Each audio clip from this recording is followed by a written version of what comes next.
What's up, everybody? Welcome to Narco Cop MMA. This is the Lambo Plays podcast, episode number 16. UFC 272. I can't wait for this card. Colby Covington versus Jorge Masvidal. It's going to be a banger, man. It's a pretty good card. A lot of good Lambo spots, I think, for this card. And also, I'll have three great guests with me today. But I also want to shout out the chat. George is out in chat. What's up, George? We got Mushroom like usual. Mushroom's always in here. Mushroom, we're going to have the Lambo parlays at the end. Don't worry about it. Don't ask about it. You will get it. Joe, can't wait for November. Let's fucking go. You're right. Daz, what's up, Daz? Thank you for being here as usual. There is Nev. Nev, thank you, brother. Joseph is in the house too. And Beckwith also. I can't wait to crunch the numbers on Sunday morning because you are going to go to the Lambo dealership and get you a Lambo possibly. But without further ado, I do want to bring in my guests one at a time here so we can break down this card. First off, it is my brother, Tim. He's always on the show, always crushing these props for UFC. What's up, Tim? How you doing? Are you ready for this card? What's up, Mike? I am excited for this card. There's some violent spots I really like. Yeah, man. Should be a lot of violence on this card if you ask me, but we'll see.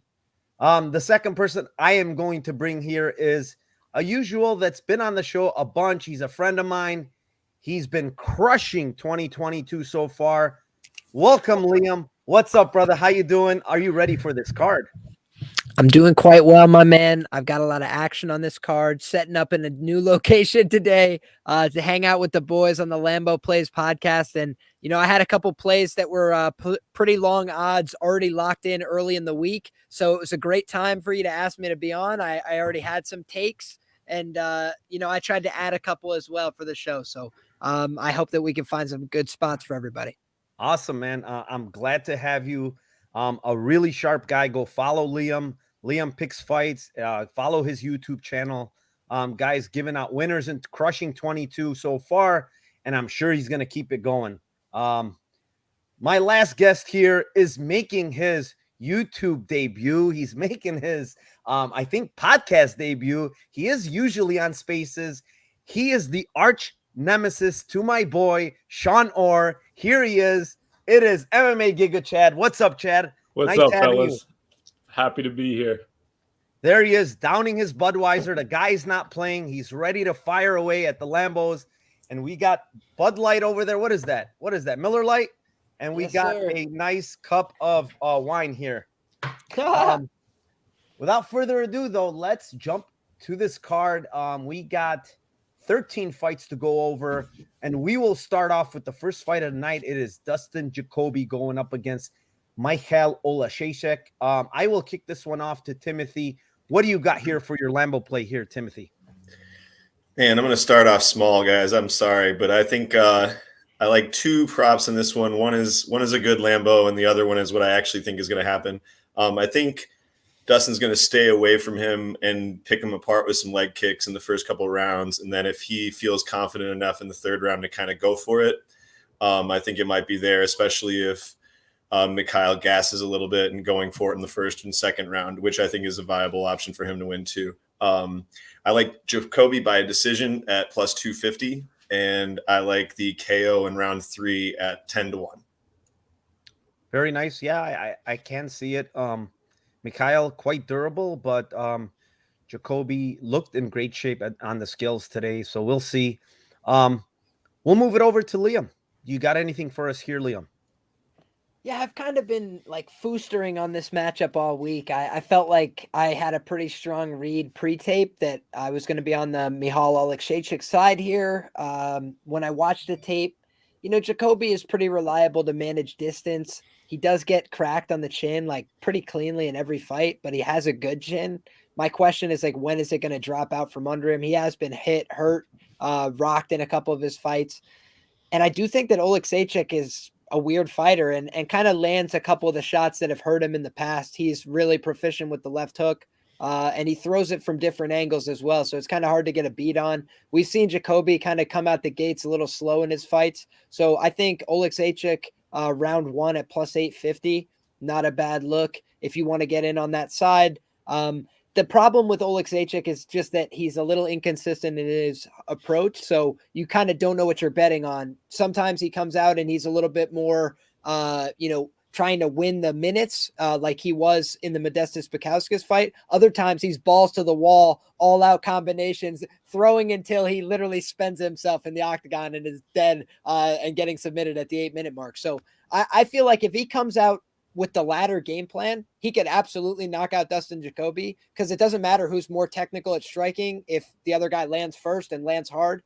But I do think that in this matchup, if he approaches it like he did the Bukauskas fight, he's going to get picked apart to a decision, like Tim mentioned. So I think the Jacoby decision is the most likely outcome. But if you're looking for a Lambo play, I like Oleksiejczyk round 1 plus 850. Yeah, I completely agree with your analysis there. If you're going to take Michal here, I think the early KO is probably, the best look here for him, in my opinion. Chad, your debut for your Lambo play, you better make it count because everybody in chat is waiting for it. Go ahead. All righty. Oh, I got a little something cooking. So yeah, like Liam and Tim said, I do think the Michael KO round 1 is good. I took that instead of just round 1, so that's plus 1050. I think you can't go wrong at that price. I don't expect him to come out slow like he did and clinching in the Bukauskas fight. I think he's going to come out here and swing. I think he sees what's happened to Dustin, to Jacoby in multiple other fights. He's gotten dropped and hurt by Kutalaba and Grishin, who I don't think is that, hard of a hitter. So I think he sees that here and he'll want to go out and swing for it. So I like that round 1 by KO plus 1050, but I saw another angle here. I don't bet them often, but I was looking at the draw and I bet it. One judge gave Kutalaba a 10-8 round against him in round 1, and then he recovered because he has great recovery, Jacoby. Not the best chin, but he recovers well. And he came back and came strong the next 2 rounds. You can make the same argument against Grishin, right? There's an argument for a 10-8 in round 1. He was credited with 2 knockdowns. One was off a jab and he was off balance, but the other one he legitimately dropped him. I wouldn't be surprised if Michael drops him in round 1 and he recovers and then, point fights the next 2 rounds and we go to a draw here. So at plus 6,600, I mean, it's worth a flyer. You came out swinging with the fire, huh? You didn't mess around. No, plus 700, just plus 6,600. Liam, go ahead. Sorry. Dude, that's on point because it's absurd that not every judge gave that a 10-8 round. Iwan Kutalaba picks the dude up a million times, throws him all over the place, and lands about 20 clean, extended elbows to the guy's face. And if Dustin Jacoby wasn't ridiculously durable, he would have been sleeping. It was just absurd. But I think that when you take a shit kicking every fight, dude, again, if you're taking a shit kicking to a degree against John Alon, it's just concerning to me because that's a guy who you should be walking over and frankly finishing. And instead, it's like a tit for tat decision again. So I just think if you do that long enough, you're bound to get caught eventually. Because striking fights are just volatile at this weight class, especially. He's been in a lot of striking fights with a lot of heavy hitters. So I think it's going to catch up to him one day. Yeah, I mean, it can always catch up to you. I like the draw, actually. I didn't even look at it from that angle because I do believe he's live to get dropped possibly in the first round. However, for me, I do think Jacoby wins this fight. The bigger cage, he's the bigger guy here. He's good from range. He keeps his range pretty well. Hopefully he doesn't go into that pocket and start exchanging there because that's when I think he can get caught. But, he's going to be working that inside leg kick. And the one thing that I saw with Michal that I don't like is he follows a lot. It's a bigger cage. Jacoby likes circling a lot. He's got all of that working for him here.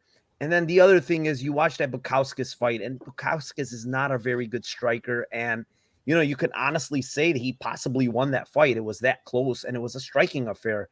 So with that being said, I honestly don't have a Lambo play here. My play here is Jacoby by decision plus 250, 240 range. I like that play. Mikal's extremely tough. He's never been KO'd, I believe. Actually, he's been KO'd once, very early, probably 8 years ago, I believe it was. The other 3 times. The other thing I think that Mikal has trouble with is guys that are longer than him, bigger than him. You saw the Bukowskis fight against Oven St. Preux. Like, he just seems to not manage to close the distance real well. And that's part of the reason is his following. Like, he follows guys around. Go ahead. Sorry. Go ahead, Liam. I was just going to say, I believe, if I'm remembering correctly, because I have like pretty extensive tape on the Oleksiejczuk side, I'm pretty sure when he got finished, it was just somebody who took him down, controlled him positionally, and finished him from the back mount TKO, as far as I remember. Yeah, I mean, he's tough. He's durable. I know that. That's why I'm going with the decision line. I don't think Jacoby's going to finish him. And the other thing with Jacoby is, does he actually have killer instinct? Like, I think he could have had Allen out of there a couple of times last fight. He just doesn't.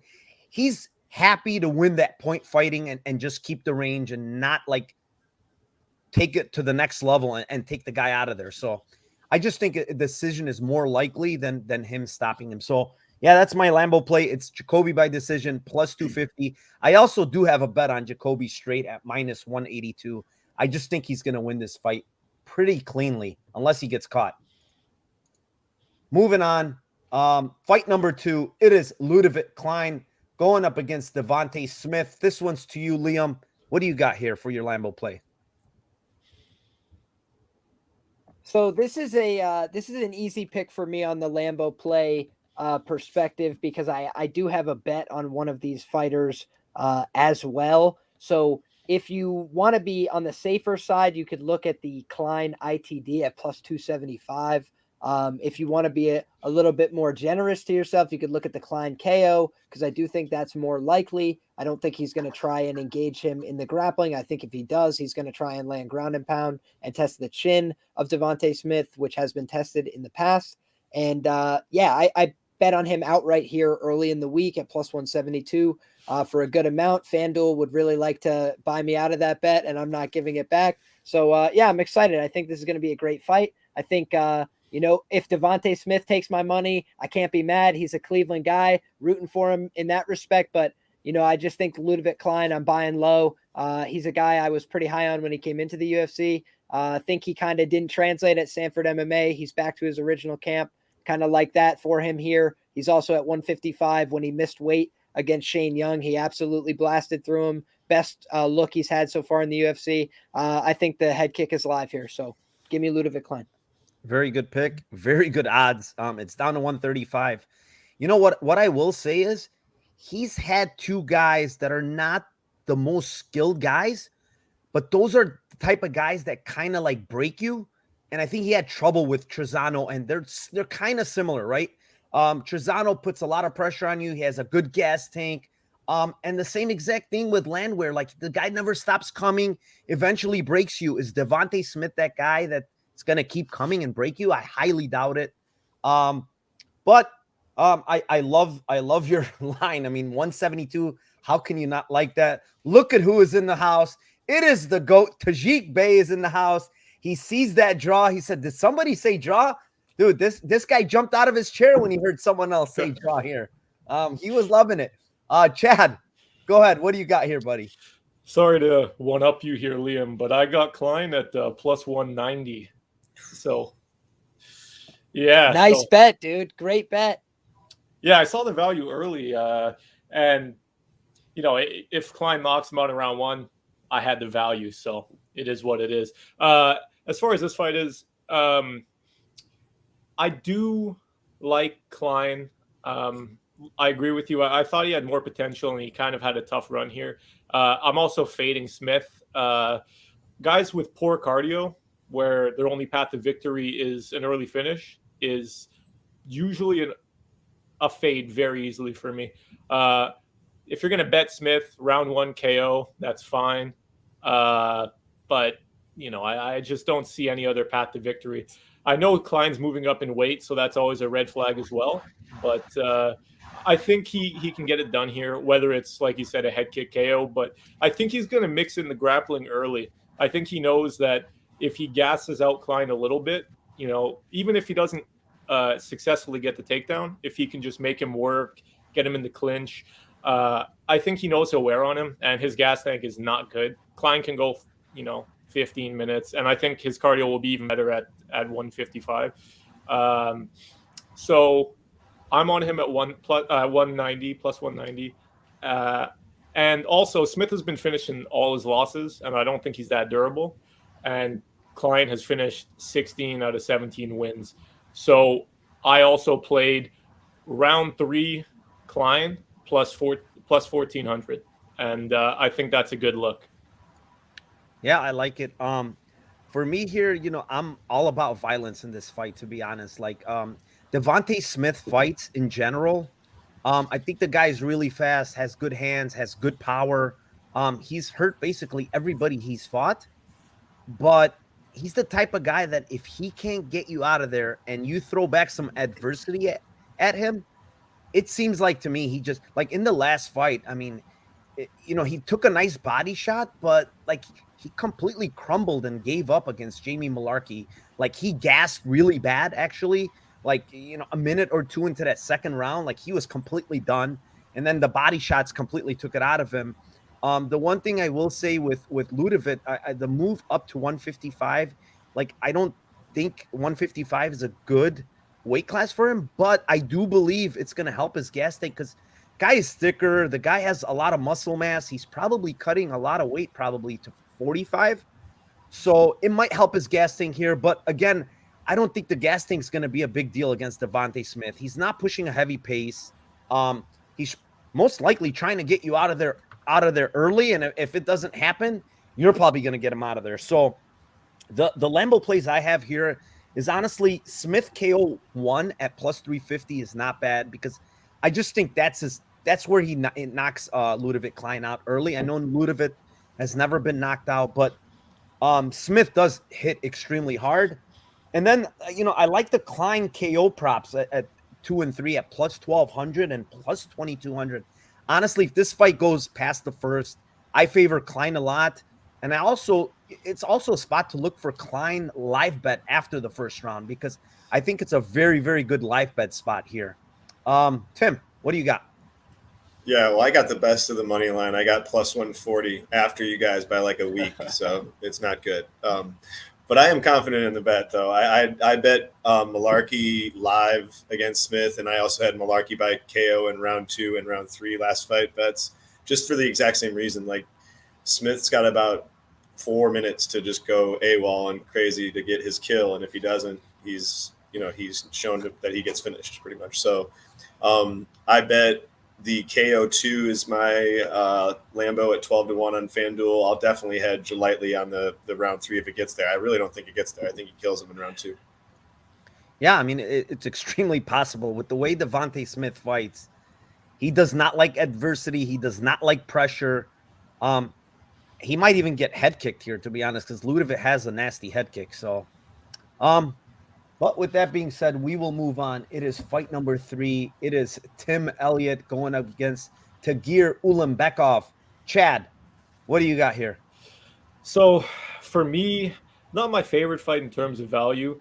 I think if you look at Kelleher at all and you were tempted, the subline for Kelleher at plus 1,600 was a no-brainer. That's if you're leaning Kelleher. Chet, we're on Tim Elliott, Tagir Ulanbekov. Oh, excuse me. It's okay. I got it mixed up in my notes here. My bad. Okay, so yes, this I like. I'm a big Tim Elliott guy. He's gonna make this a close fight. Tagir, I don't think he covers his price tag here. If he wins, I think it's gonna be a sweaty, close decision. It's gonna be scramble heavy. And I can't see him subbing Elliott, even though Elliott has lost by sub a few times. I'm just hoping that Elliott doesn't think that he's up like he did in his last fight. James Krause said, you got 2 rounds in the bag, and then just sits on bottom the whole fight, the whole third round.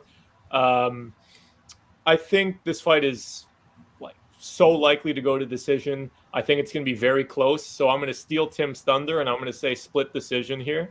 And I think this is the fight to bet that on both ways.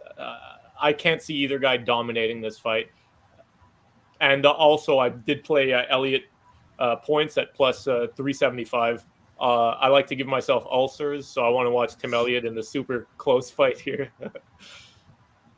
Yeah, I mean, kind of agree with some of your takes here about the fight kind of being close. I do believe Tagir is the better fighter here, to be honest. I think he's the cleaner striker. I think his grappling is pretty good. I mean, he's got strong wrestling.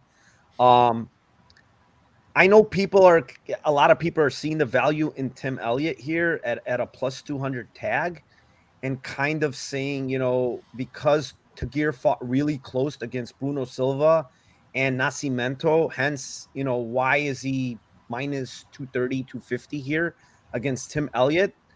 I'm going to kind of give a rebuttal and say that, honestly, I would take Bruno Silva over Tim Elliott right now. I do think Bruno Silva is improving a lot.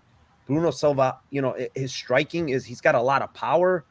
He's got very good jiu-jitsu. He's got good grappling skills, extremely durable, good cardio. I mean, you name it. And Nascimento really impressed me. Like, yeah, Tagir was a huge favorite, but honestly, when I watched tape and going back, like, I remember that, like, I was very close to betting Nascimento pre-fight because I thought he was good on tape. He looked really good, and I didn't understand why it was such a big line. And it was a close fight again. And Nascimento against Tim Elliott, I'd probably pick Nascimento, to be honest, in both spots, because Tim Elliott's striking sucks. I'm sorry to say. It works for him, whatever you want to call it. That striking sucks. And his grappling is good, obviously. He's a good scrambler and all that, but again, it was kind of like not good to see him laying on his back in that third round when he needed the third round. Not sure why Krause was telling him he was up 2-0 because I didn't see that. But again, it might be a thing there. But to me, at the end of the day here, Elliott by split decision at plus 1,600 is still wide. I think that, the fight might be a little close here just because of the way Elliott fights. Like, he does fight those close fights, and it could be close. But honestly, at the end of the day, I think Tagir wins here pretty comfortably. Tim, what do you got here? I love it. Split decision, and the split decision for you guys is such a beautiful thing. Yeah, I mean, not much to add to what you guys are saying. I think that you're definitely paying the Russian tax on Ulanbekov, but I still think he's the better fighter, and I still think he wins. I just think you're paying a bad line if you're betting on him. So I understand the shots that people are taking on Elliott completely. I did bet the 16-1 Elliott for 0.2 units just because it's very, very possible that he fights a very close fight here and it goes to a split either way. I don't mind the 6.5 on Ulanbekov either at all. I tend to think that Ulanbekov's a little bit more dangerous though on the ground, and if he in these transitions and things like this, I think he is live for a sub late. In round 2 or round 3. I think the combo sub round 2, round 3 is like plus 700 on FanDuel, and then round 3 sub is 12-1. So since you guys did, I already bet the 16-1 and 6.5-1, but I'm not going to use those. I'll use the sub in round 2 and 3 for Tagir. Awesome. So we're all in agreement here. We think it's going to be a close fight. And that plus 1,600 just sticks out. Liam was shaking his head when I was saying I think Nascimento. I would pick Nascimento over Tim Elliott. Go ahead, Liam. What kind of takes you got here? Yeah, Narca. I found myself shaking my head because I thought I was going to be dropping that bomb myself. That I feel like he's actually fought a fairly high level of competition so far in the UFC. And I think he's fought more guys that are, in his stage of development, like ready to potentially be a prospect in the division, someone that's moving up, somebody that's moving forward. Whereas Tim Elliott to me is somebody that's probably on the way out, probably at least on the way down in terms of their trajectory in the division. And I think that we've seen some notable physical declines in terms of his cardiovascular capabilities. This is a guy who used to go 5 rounds. You mentioned it, Narco. He's just like electing to hang out on bottom, coast. And I think that was mostly due to cardio considerations. And I do think that Tagir is not like a world beater. He's not the world's greatest fighter. I just think he's probably better at most phases of MMA. And if not better, I think he's just smarter in how he uses it all. Where Tim Elliott makes a lot of boneheaded decisions that cost him rounds, fights, minutes. So when I look at this fight, I see plus 600 on the split decision line. And I think Tim Elliott has weird optics. And this is plus 600 on Tagir's side, obviously, because I don't think that Tim is going to win the fight. I don't think he's going to have a good argument to win it. But I do think that we've seen judges, based on weird optics fights where there's not a lot of knockdowns, where there is a lot of grappling, where there's exchanging of control positions. I wouldn't be surprised if there's a takedown or two on the Elliott side at some point, or at least a reversal in this matchup. But I just think Tagir is going to be the guy who is likely to win round 3. I also think he's the guy most likely to win round 1. For that reason, I think he's going to win the fight more often than not. I think he's the side. So I like Tagir in the fight, and I think plus 600 on the split decision. It's about the only Lambo play I could come up with here. Besides, maybe that subline at plus 340, but it doesn't get me out of bed. I'd like it to be a little bit higher for a guy who hasn't finished anybody in the UFC yet. But when you look at the level of grappler he faced, those guys aren't slouches either. And not to say Tim Elliott's a slouch, he's just 35 and, a little bit on that downward end where the cardio in round 3 is a real question mark. And it doesn't matter how good your grappling is if you're dead tired, you get submitted. Yeah, spot on, man. And people, people are talking about the wins for Tagir against Bruno Silva where he struggled and Nascimento where he struggled.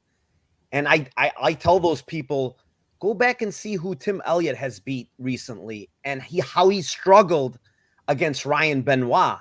And he's beat guys like Ryan Benoit, Jordan Espinosa, Mark De La Rosa. I mean, I thought he lost to Benoit. Yeah, and yeah, he probably lost to Benoit. And come on, guys, like, let's talk about the level of competition of who he's beat. I mean, they're a lot worse than Bruno Silva and Nascimento. I'll say that. So we'll see. I favor the Tagir side. I do like a lot of the overs here, and the fight goes to decision. I think that's a really sharp play. Olimbekov might get us up. I don't see Tim Elliott finishing this guy.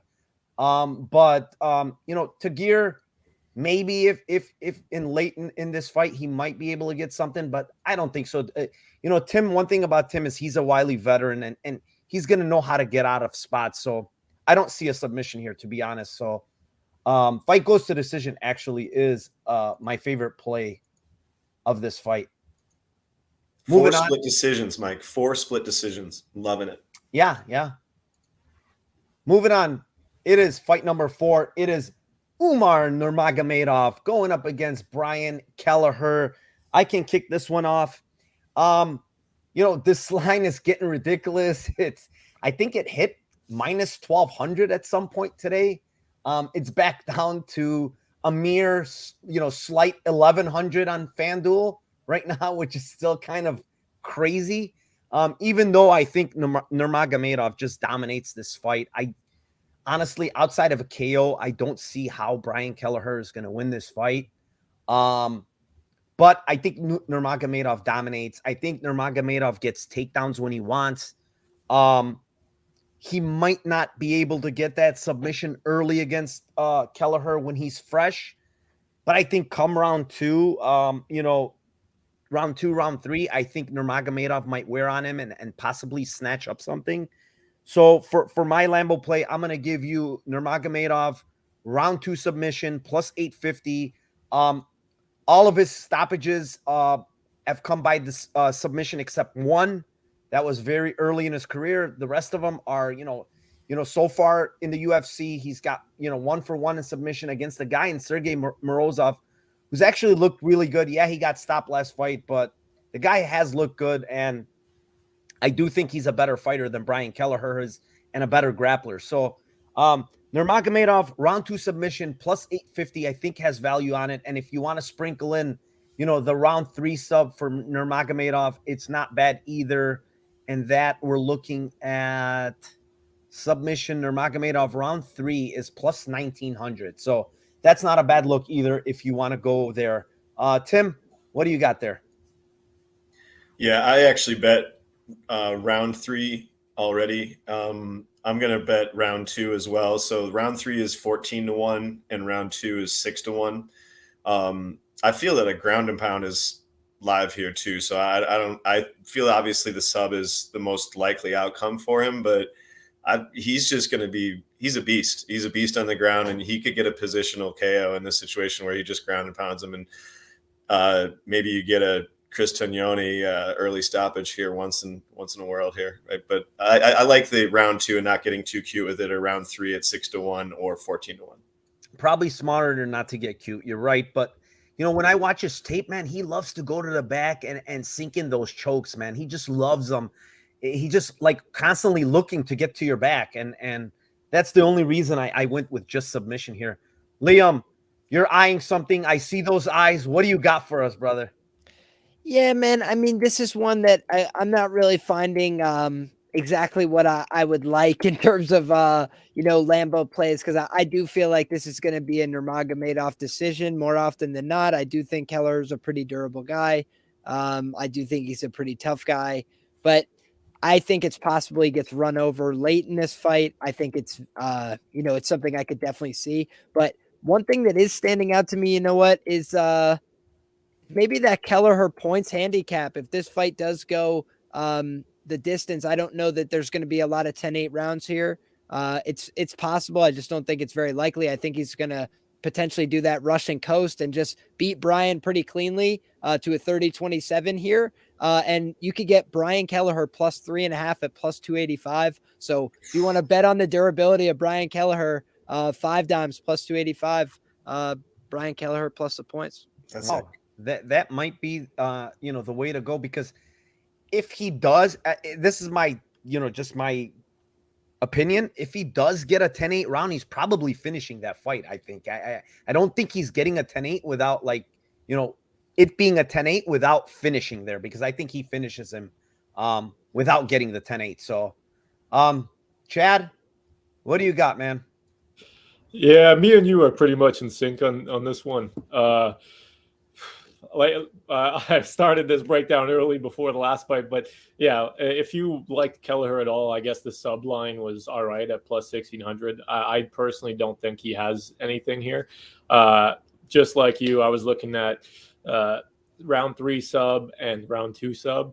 I think it's unlikely he finishes him in round 1, and I think the sub is live in round 2 and 3, but I didn't love the plays on this one, so it wasn't one of my favorites. But I'm with you on the sub 2-3. Awesome. We're in step with the submission round 2, round 3. Perfect. Moving on. Fight number 5. It is Marina Moroz going up against Mariah Agapova. Tim, what do you got here, buddy? This is such an awesome fight. I can't wait. Before you go on, I'm going to run and fill up my drink. Go ahead, guys.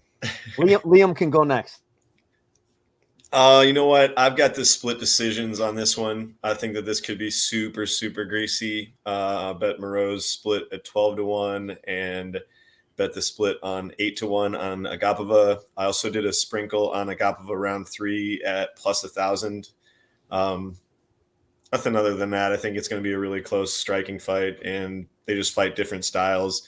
Moroz throws like an average of 343,000 strikes per fight and hits at like a 1.2% rate. So she actually gets 100 strikes at the end of each fight. It's kind of a weird way to go, but she actually gets her strikes down. Agapova has a different style. She moves better, and she's going to go in and out, be southpaw. So I think it's live that she might finish her either sub or KO in round 3, but I actually think the decision is more likely. So 12-1 and 8-1 on a really close striking fight is totally good by me. Awesome. I caught some of it.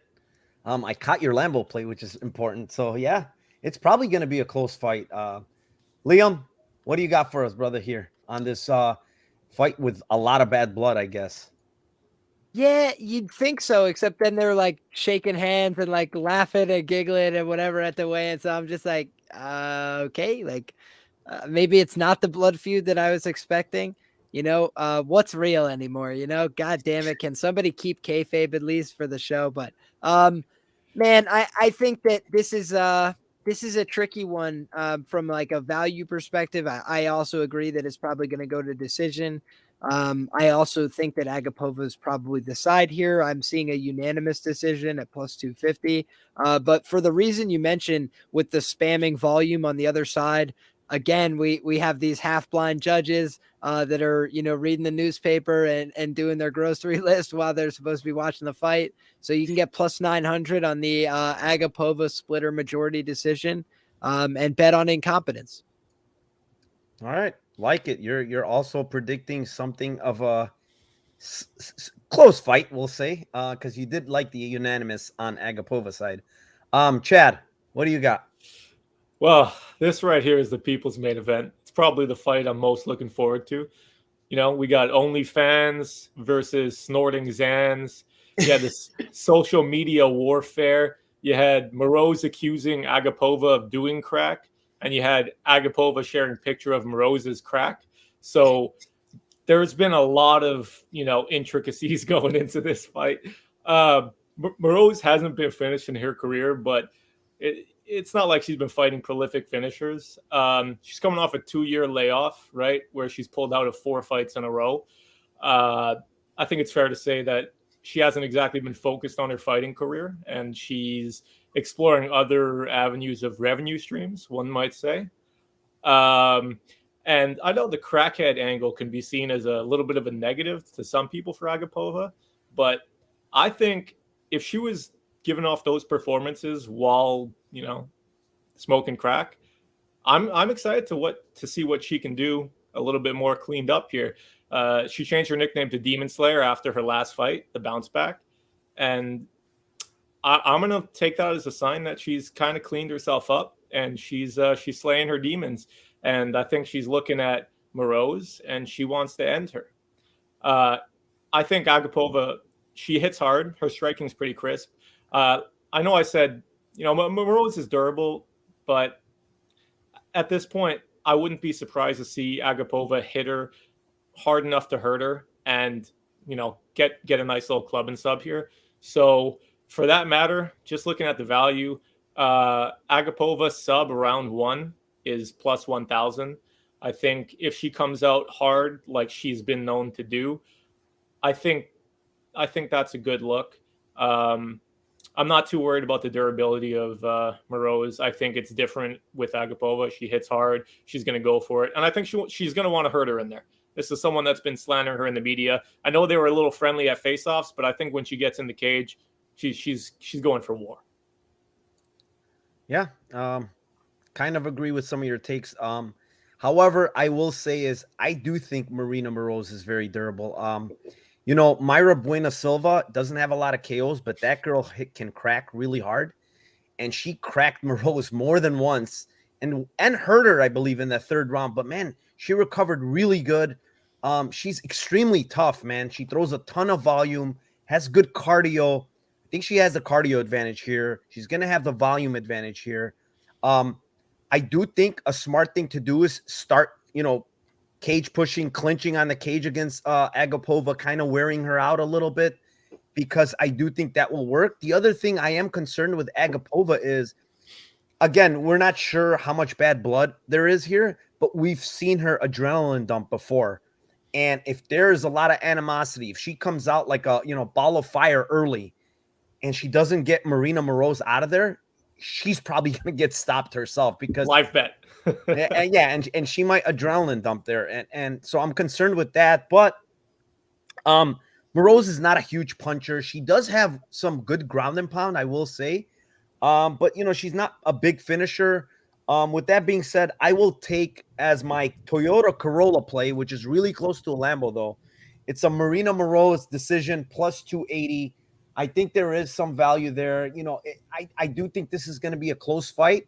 And then if you're looking at another thing that, I did play already, it is the Moroz split decision at plus 1,000. I do think, this fight is going to be close. I don't think Moroz is going to completely wipe her out to a decision. So with that being said, why not take plus 1,000 also and add a little extra value to that decision prop? Tim, did you already? Yeah, you were. I went on the same one. Yep. Sorry. That was when I went to fill up my drink. So, but moving on, it is fight number 6 is Nick Negamirianu going up against Kennedy and Jekaku. I think I said it right. Liam, what do you got there? This is a tough one to pronounce, but I need you to pronounce both guys' last name before you make your pick. Go ahead. Absolutely, and I'm about to crush this for you. We've got Nikolai Negumerianu on the one side, and we've got Kennedy Nzutku on the other side. And I think that this is actually, an opportunity for Nikolai Negumerianu to potentially come out here and exploit a guy who is coming really quickly back off of a knockout. And I think it was a little bit concerning. Kennedy kind of keeps a very static high guard. He doesn't have a lot of movement and footwork. I do think that as a fight goes on, he starts to pick up a little speed and confidence as he sees somebody slow down, but he just takes like a shit kicking in every fight before he starts to throw back. And I think that could be a real problem here because Negumerianu is not the world's most talented guy, but he trains with a bunch of savages. He gets in there and swings heavies, comes forward, tries to knock people out. And if he can't, then he'll press you into the cage. He'll try and take you down. He'll try and make it greasy. He'll hold the cage if he needs to. He's going to lie, cheat, and steal for your money. So, I did play him on the money line earlier this week. And I think that, he's got a path to win this fight by decision, which you could get for plus 500. But I think you could look to fade the durability and play that inside the distance at plus 320 or the knockout at plus 500. I kind of like those angles on Negumerianu here. And if you want to be real crazy, just play that round 1 KO at something like 9 or 10 to 1. And I think that, Daun Jung, nobody was predicting him to come out there and knock him out in the first round. But when you keep a static guard and let punches hit you on the ears, like Sean talked about, it's only a matter of time before you start getting knocked out. And he's taken like a lot of clean punches so far, and he came into the UFC pretty green. I think that he looked like he was in good shape here, but Negumerianu did too. So give me Negumerianu. Nobody but me, Liam, because I had the plus 550 on Daun Jung by KO. But yeah, I like that analysis. Pretty spot on. Chad, what do you got here for us? All right. So, yeah, I looked at the durability as a little bit of a concern, but I know it's a little bit of a quick comeback. But let's just say the elbow might have been a fluke. He's been extremely durable in all his previous fights. He does have the Homer Simpson defense. He eats punches to the guard. He starts round 1, like this, and just lets people tee off on him every single fight. So you can't. Personally, I can never bet on a guy that is always going to lose round 1, pretty much. It's like Kennedy's like a poor man's version of Peter Yan, where he gives up the first round to get data on his opponent, but he doesn't get the data on his opponent. So here, I bet Negumerianu by points, plus 400. I think the durability will stand for Kennedy. I could be regretting this very soon if he flatlines him in round 1. But Kennedy, Negumerianu doesn't throw that much volume. He does hit pretty hard, but I think he's going to edge out a decision here. I don't think Kennedy's going to do much.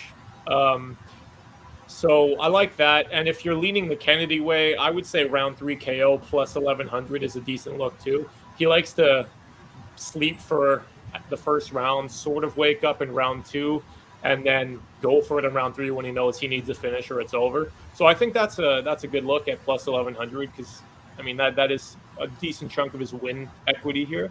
And yeah, I just think Negumerianu has far better optics. When Kennedy's shelled up and Negumerianu's throwing, the judges are noting that. And I think he just, as an underdog, I bet the money line too, but I like the points, and I think he gets it done here. All right. I like both your analysis. I think it's spot on. We kind of know what Kennedy does. He's a very slow starter.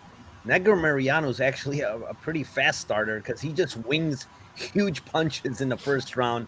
And what does Kennedy do? He shells up. So what can we assume here is that probably Kennedy is losing that first round. The other thing we can assume is Kennedy is going to have the better cardio here. He has pretty good cardio. he does come on a lot in the third round. So we can also assume that Kennedy might win that third round if he gets there a good amount of time. So what do we have here? Now we have that second round that I think is kind of like a toss-up, a 50-50 round that, when Kennedy kind of picks it up more in the second round, Negamuriano, he does show decent cardio. I'm not going to say it's terrible, but I do favor Kennedy's cardio a lot more here. Kennedy does run, from what I heard, and someone that I know really well said he runs 18 miles a day, man. This guy, I mean, that's pretty insane if it's true, for a guy that big running 18 miles. But anyways, the guy does show very good cardio for a light heavyweight. I just think the split decision is very good here, man. Plus 700 for anybody to win by split is a really good line. I think it's going to be a close fight. I think this fight goes to decision. I have a bet on fight starts round 3 at minus 105. I think this fight, I think people are kind of going crazy because, Kennedy got knocked out last fight. But go one fight before that and look at all the punishment he did take from, a much better striker. Two fights before that. It was Carlos Ulberg.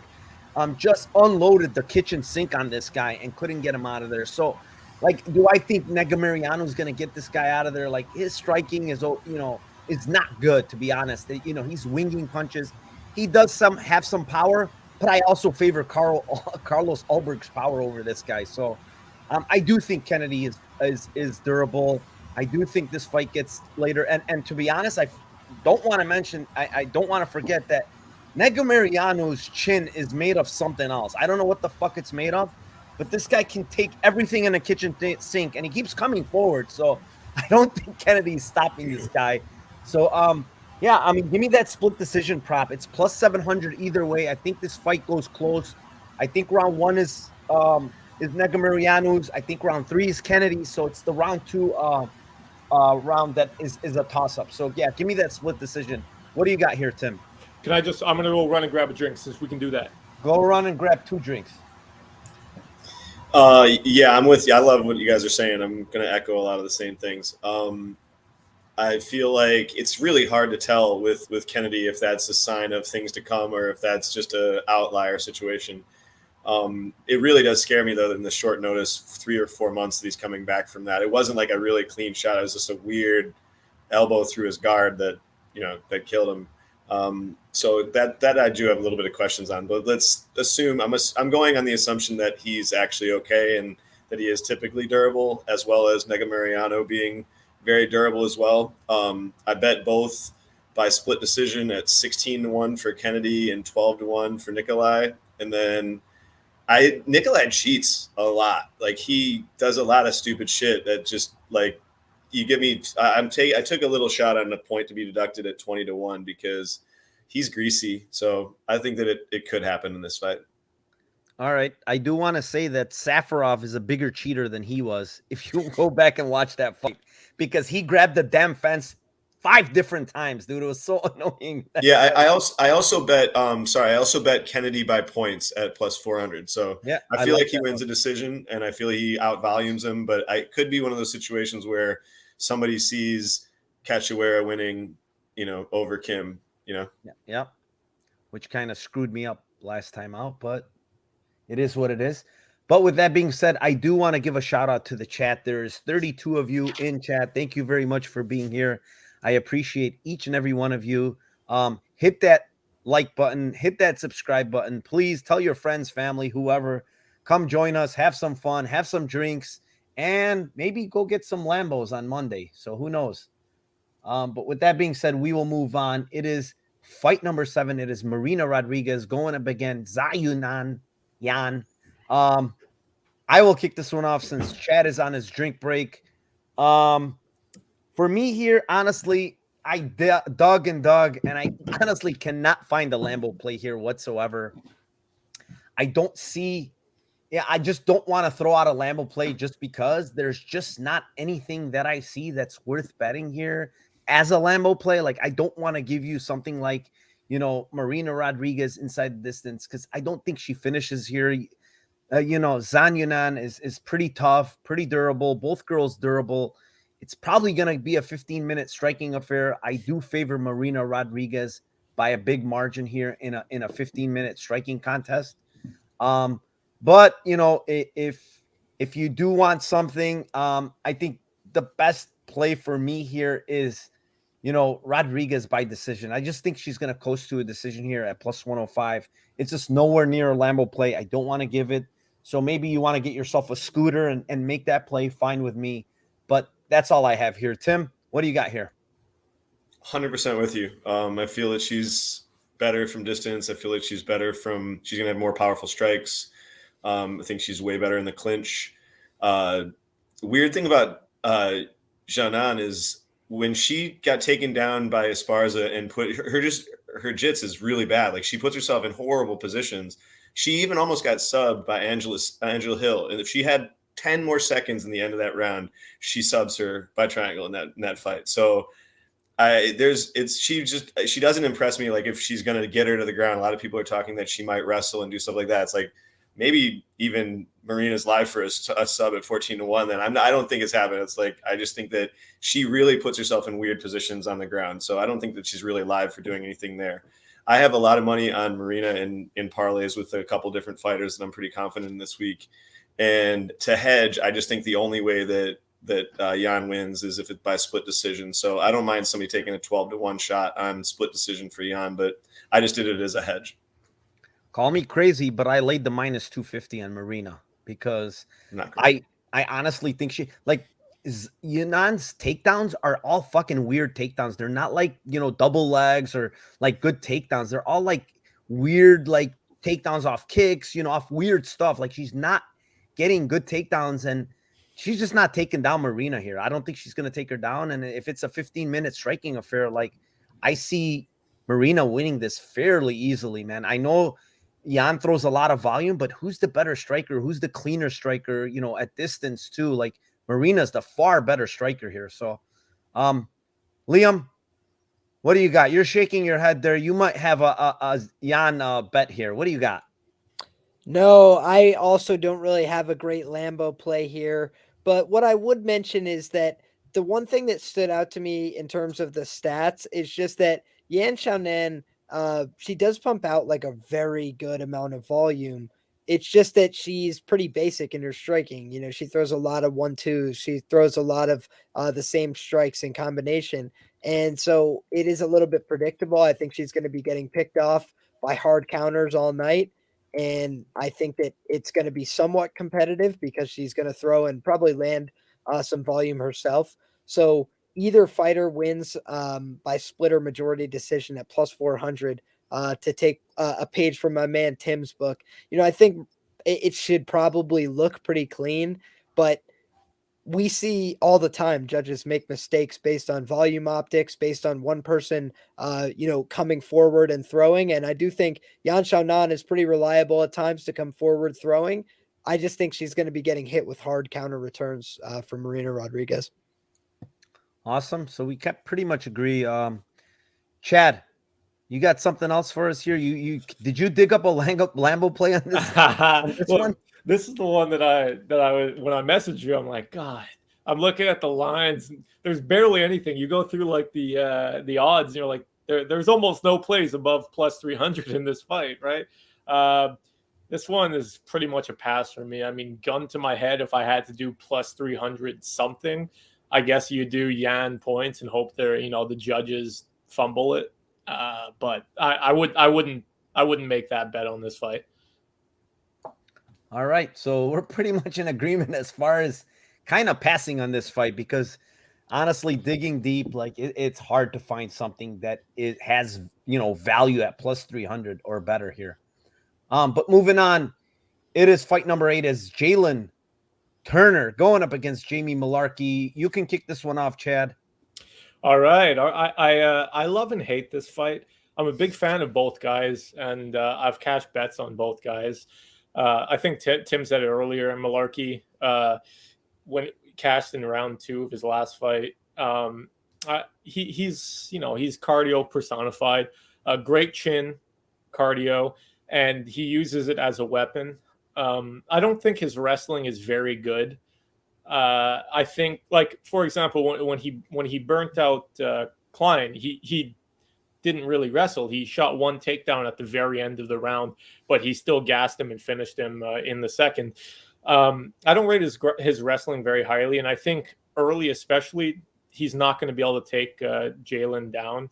Jalen is huge for the division. He's giant. I don't know how he makes 155 so easily. He's got huge reach, and I'm pretty high on him. I think he's improved over each fight. He had a rough go of it at the start. He was fighting Luke. I mean, I don't know what was going on there. That was awful management.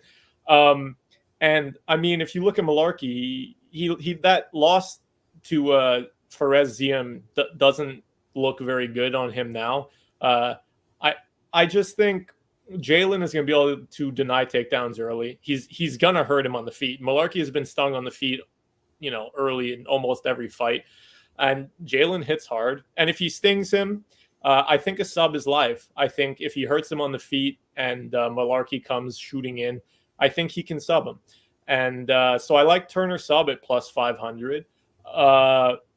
That being said, Malarkey is a dog. I mean, his chin won't last forever, but I mean, will it last another fight?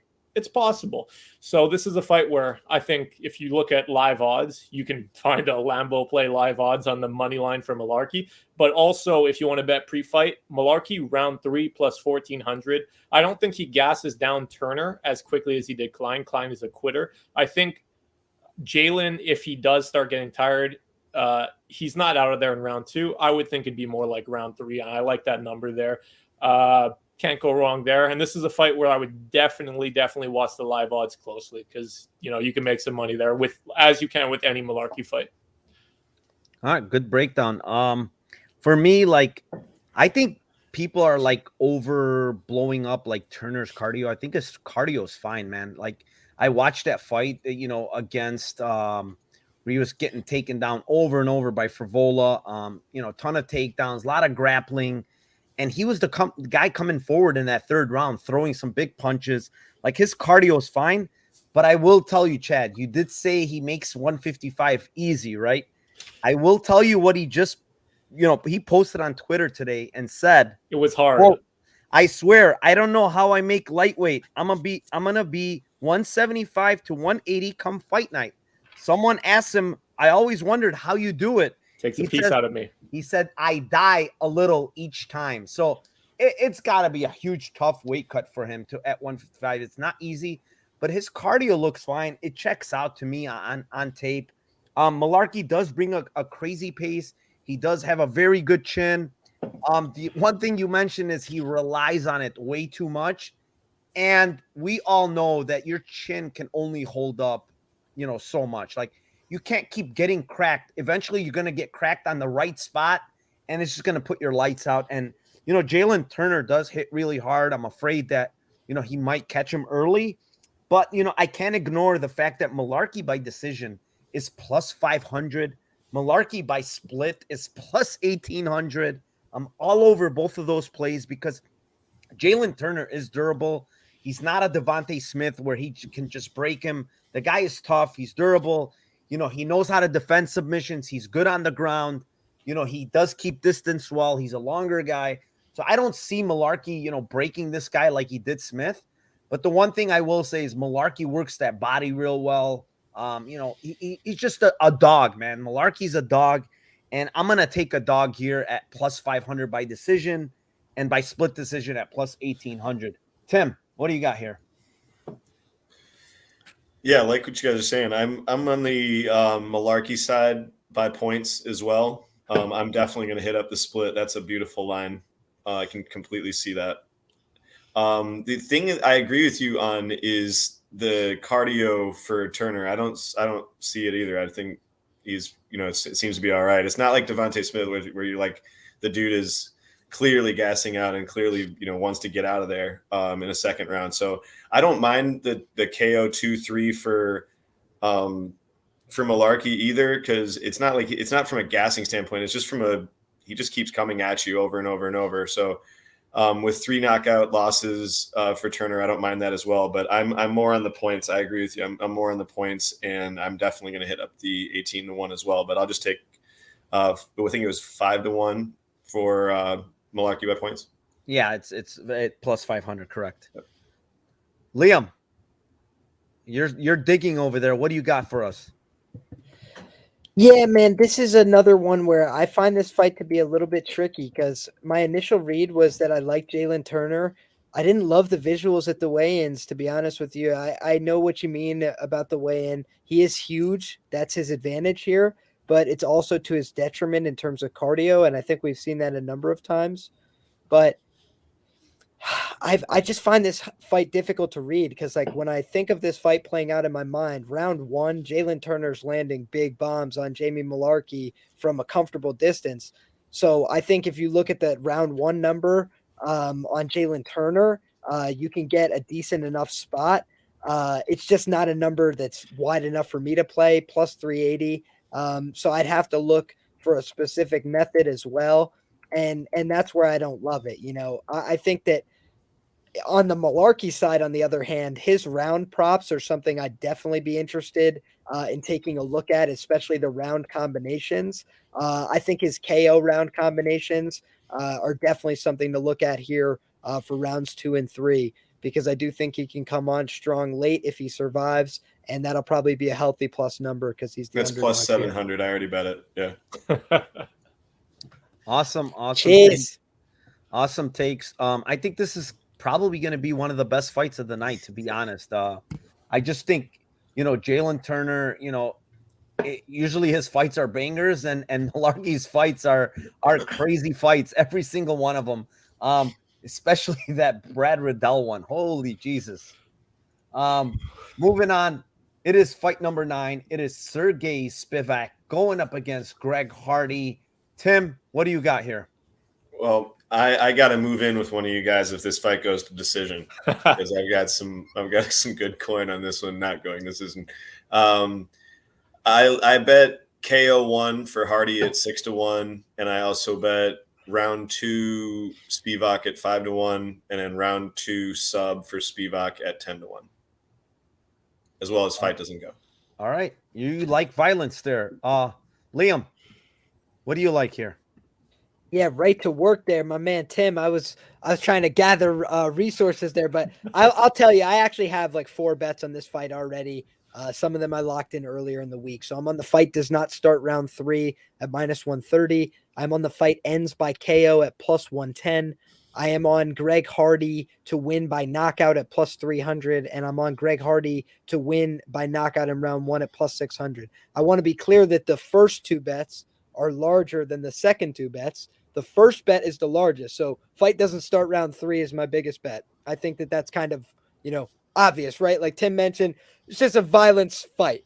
Greg Hardy goes out there and swings without great defense, but at least with some knowledge of like striking fundamentals. I think he's the better striker here on the feet, full stop. I just think that the question is he able to keep the fight upright?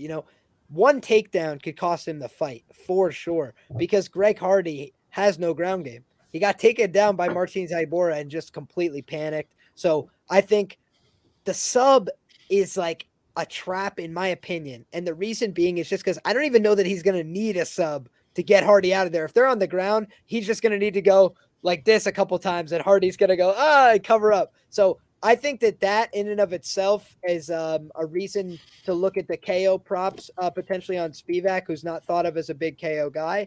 But I definitely could see the round 2 sub as well. The best performance of his career by far was the Tuivasa fight, where he was able to catch some leg kicks and use them for takedowns. I think that that's going to be his path here because Greg Hardy is a big, heavy guy who's got some athleticism and some balance. His first order takedown defense isn't horrible. It's just that if he gets taken down, the fight's over. So it's a very volatile fight. But yeah, give me Greg Hardy round 1 KO at plus 600. I think that that's the best way to play him in this fight.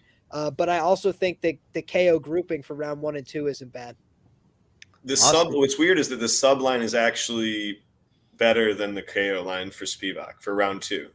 It's because of it. Then it's definitely because of that Tybura fight. Because, Yeah. dude, it's literally so obvious that all you have to do is throw 3 punches and the guy's gonna cover up. Like Yeah. they were not power shots. They weren't even getting through, and he just was like, "Oh, fuck this! I don't want anybody on top of me." So Spivak round 2. Like Spivak round 2 KO is 1100, and Yeah, and Spivak sub round 2 is that's 1300. crazy. That's crazy. That's why I bet it. I'm I would like, think it it would be doesn't the other like way around. I get both sides. I bet round 2, but like I said it's a better line, and you know, Yeah, plus 1100 over plus. I would have thought the KO line would have been significantly higher, and but I totally see it. And to me, it should be because you know his KO line compared to submission is plus 300 to plus 380. Makes no So sense. I don't get it at all. But Chad, what do you got here? Well, don't want to spend too much time on this one. You guys have pretty much hit all the spots. If you're going to be on Greg Hardy, be on him. KO, be on him early. I mean, that goes without saying. Sergey Spivak sucks. Okay, I'm going to be honest. He's not good. His takedowns are not good. His entries are not good. He's fragile. He doesn't like getting hit. Greg Hardy doesn't like getting hit either, but Spivak likes getting hit even less than Greg Hardy. I wouldn't be surprised if this one ended in the first exchange. Like if Hardy hits him with the shot that he hit Tai Tuivasa with, Spivak is going out on a stretcher. He's not getting up. So that being said, Hardy round 1 KO is a must bet.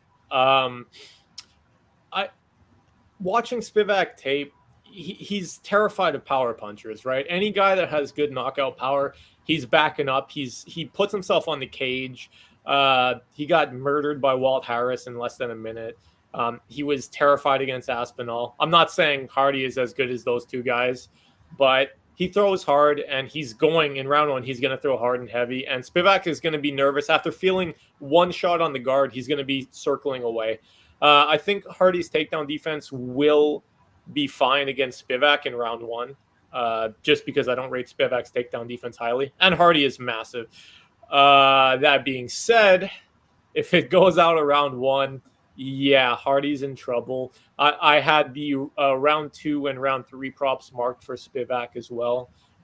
You can also potentially look for a live bet here, because I don't see Spivak looking good in round 1. But yeah, Hardy round 1 KO plus 500, plus 550, depending on where you get it. Not bad. Spivak round 2, Spivak round 3. You can't go wrong on these plus numbers. This fight is volatile. So, I mean, you might want to just wait and, bet on Spivak after round 1. If that's not a Lambo, but, it is what it is. Yeah, I mean, we're all in the same boat here. I have a bet on Hardy by KO round 1, plus 600 on DraftKings. It's a pretty good number compared to the other markets. They're at plus 470, plus whatever. Like, dude, people are talking about how Hardy doesn't like getting hit. God dang it. This guy, Spivak, does not like getting hit, guys. And guess what? Hardy is a huge puncher, man. The guy can throw, but like all of you said, like if this fight gets to the ground, like there's major concerns for Hardy there. Like it's finishing. I honestly think, one takedown, it's finishing, because Spivak is pretty good on top. He's not horrible. He throws decent ground and pound when he's on top.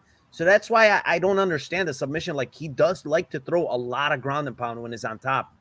But the other thing to say is, like, Hardy's not easy to take down. He's a big boy. He's coming in cutting weight at 266. By fight time, he's probably up to 280, 285. Like he's got a huge weight advantage here against Spivak. Spivak's takedowns suck. He gets them off catching leg kicks. He gets them off like trying to trip people. Like Hardy, as big as he is very athletic. I mean, he's a former football player in the NFL. Like we know he's athletic. It's not going to be easy to take this guy down. So if it's standing upright, dude, like Spivak is going out. I'm sorry to say, like I see all the value in Hardy in this fight, to be honest. Like, but it is very volatile for the fact that if this gets to the ground, like it's probably over. So I can't really play that plus 165 number. I rather play that plus 600 round 1 KO, or even plus 300. I don't think Hardy's getting like a late round stoppage here in the 3rd round or anything, because if it gets that far, he's probably going to be breathing on that inhaler and he's going to be done. So with that being said, I just love violence in this fight. I have a ton of bets on the unders and the fight doesn't go. I'm sorry, if, on the unders, the fight doesn't start round 3. I mean, you name it. This fight, I think, is ending. Even the under 1.5 is probably really good here. I just see this fight ending one way or another.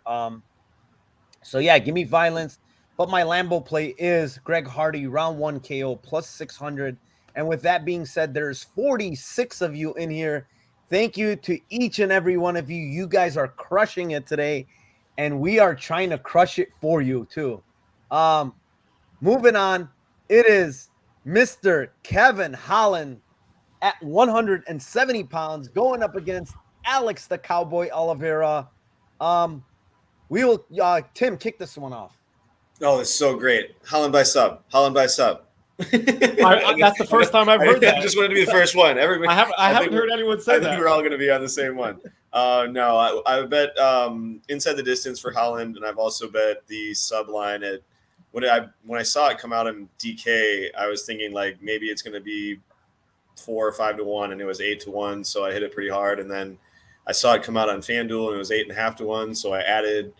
And then just to cover my, obviously a bet inside the distance, but I think he's gonna kill him. I mean, Cowboy just has shown so many different times that even when he's got in good positions in fights, he'll just give up and just not want to fight anymore. And I just think that this is going to be just money to pay off what he's got, like 48 kids or something like that. So this is just helping that situation out. But yeah, I think that I like the round 2 sub for Holland, and I wouldn't be surprised if he did what Shavkat did and just like standing guillotines him too. He doesn't necessarily have to get him down. My hot take, I was talking with Tajik about this. My hot take is that he actually tries to wrestle and he might actually try to go for a takedown himself because he's been trying to improve it so much. But I don't think it happens. But if it does, you'll remember me saying it. All right.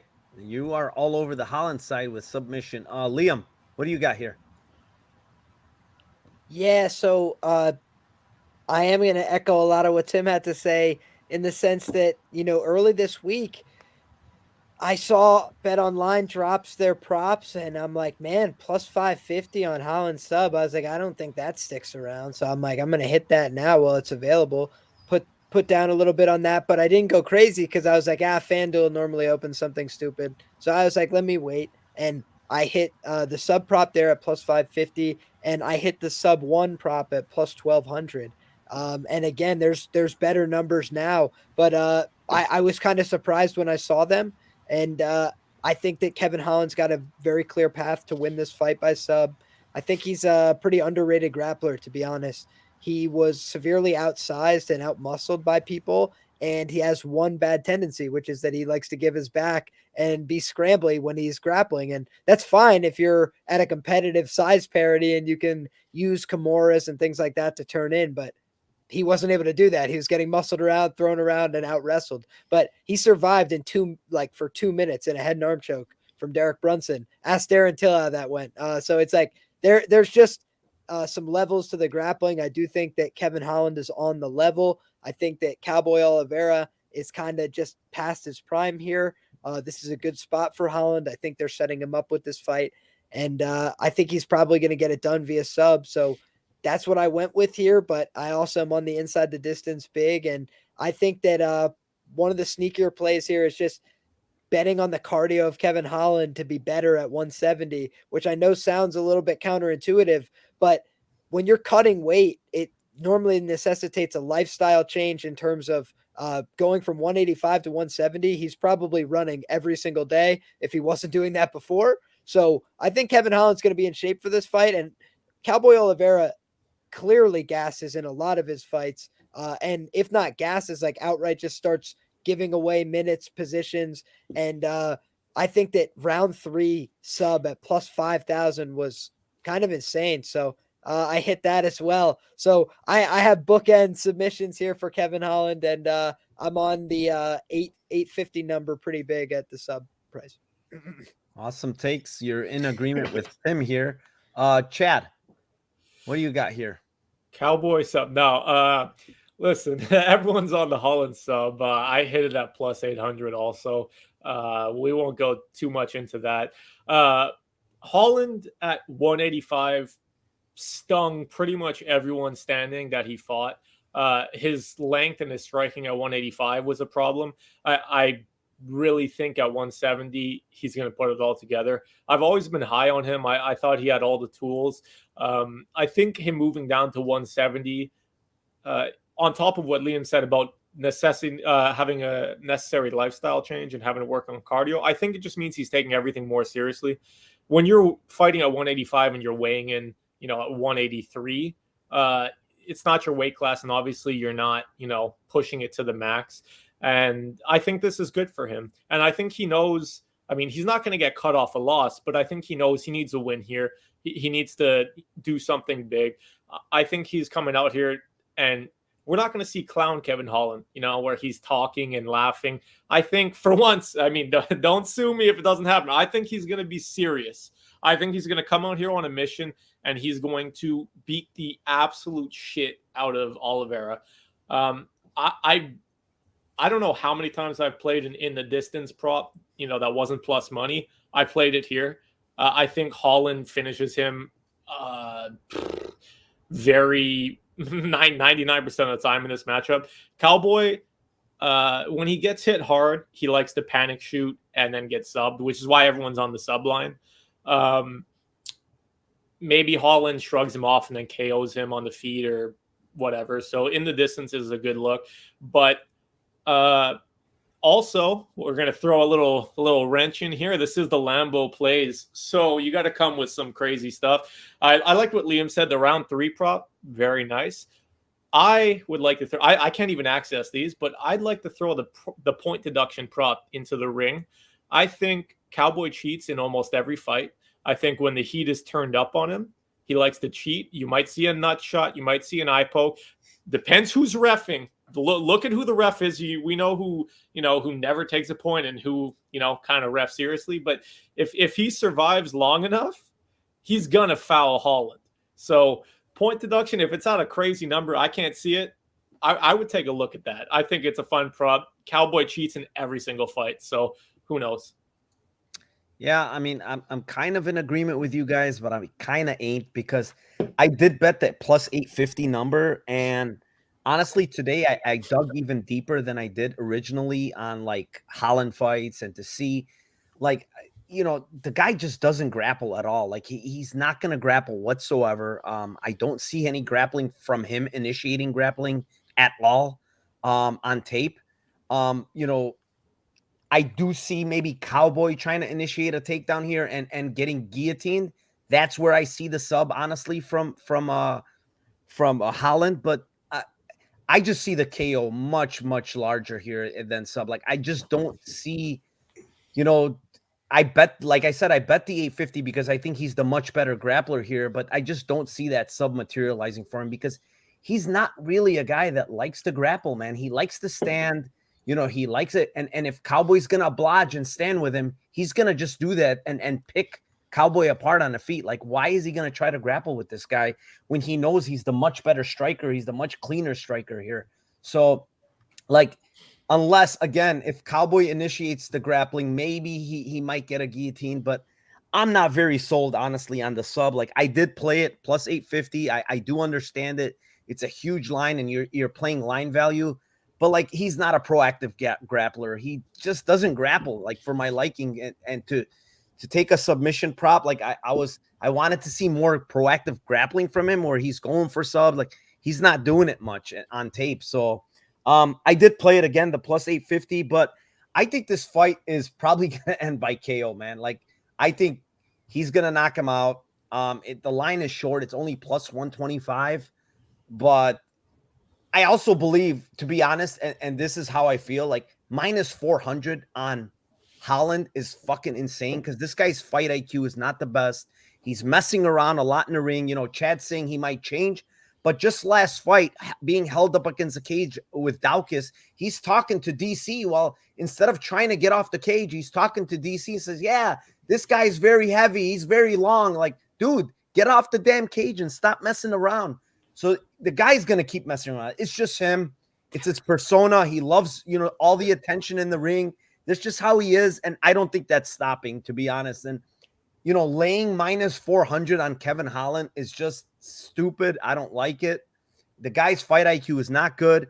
And the other thing I do want to say is, like, a lot of people are shitting on Cowboy Oliveira, that he's a quitter, that he's here for a check. Like, but going back and watching his fights, like, he's not quitting, man. Like, in that Nico Price fight, he's not quitting, man. He's going after it. Like, he's trying to go after it.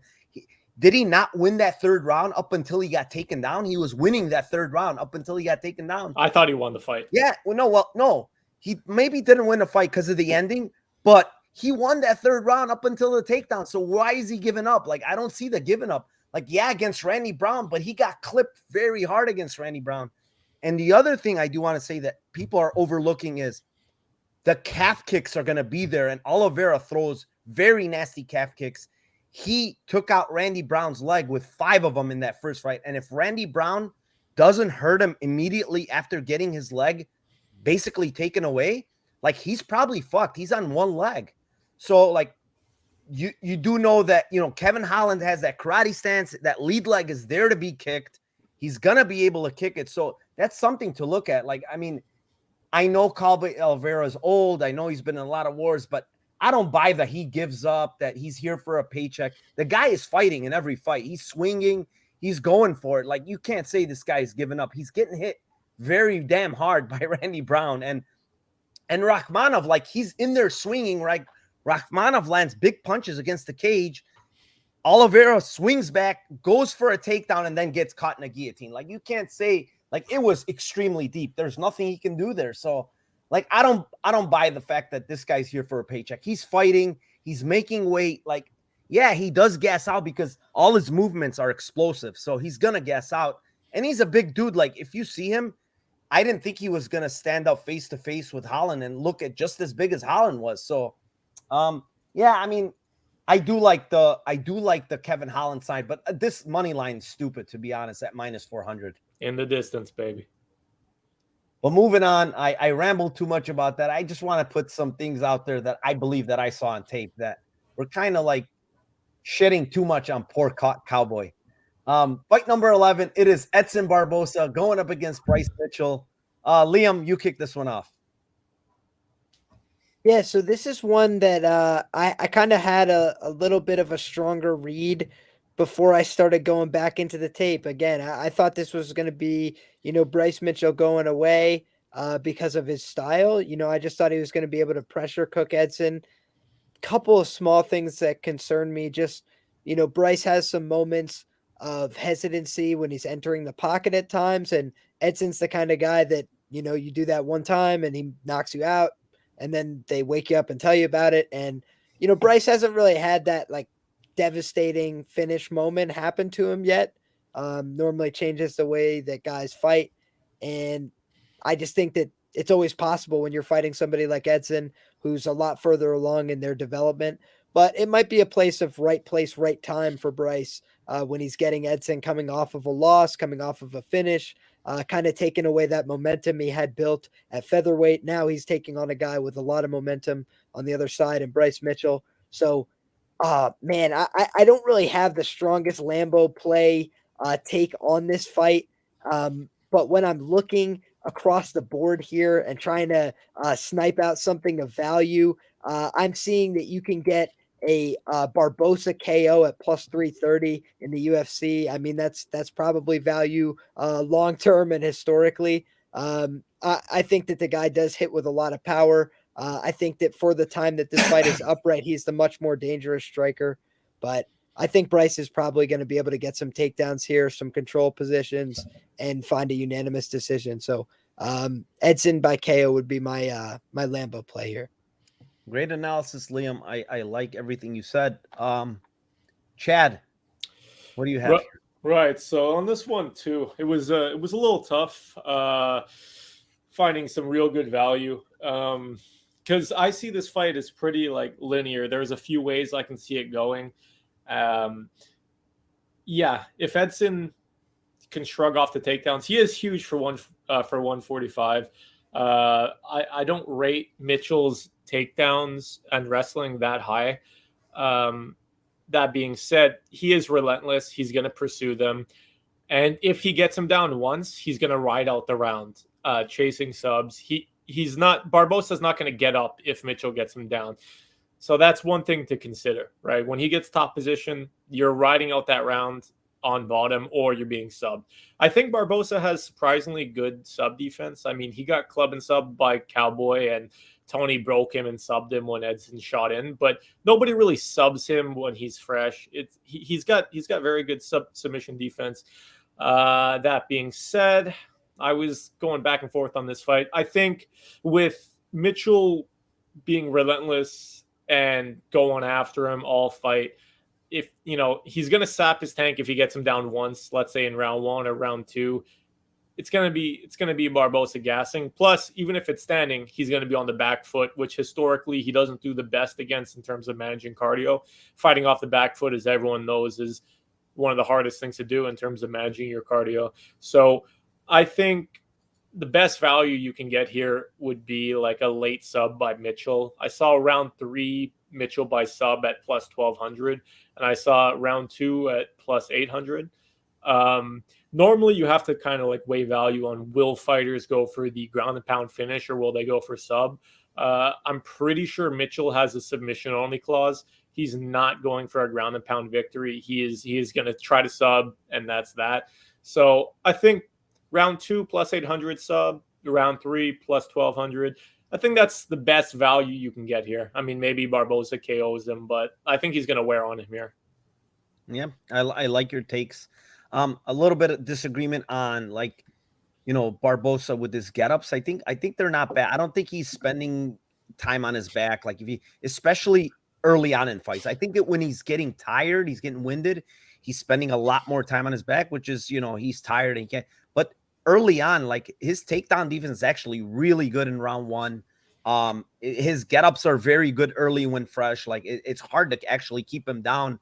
But I will say, like, Mitchell, I think, has got the better cardio here. Like, if he gets it down, I think he gets it down later in this fight.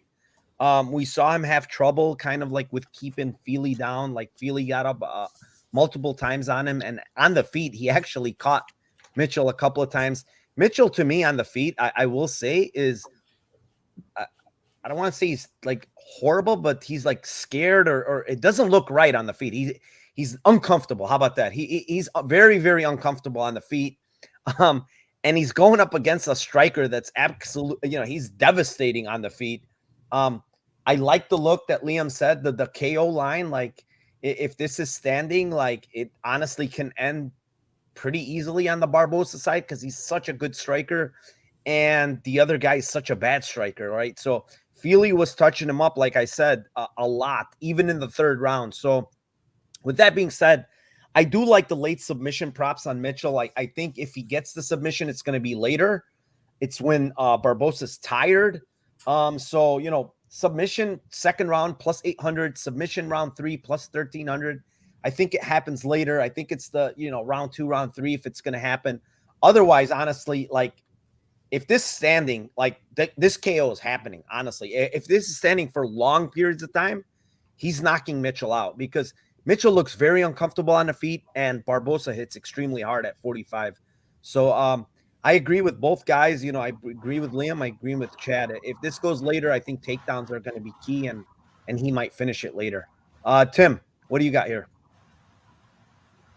Make it simple. I agree with you. I think the get-ups on Barbosa are really good. I think that if he has anything close to the situations that Feely had, he's going to knock him out. So I bet Barbosa at plus 150 money line. When I saw it go up to that point, I just thought it was a no-brainer. And then I also bet the KO prop at plus 330. And I took like a $10 stab on 16-1 on a split decision for him too, because I just said if it does go to decision, maybe he does a little bit of damage and it's a close shot. But I think he gets the KO.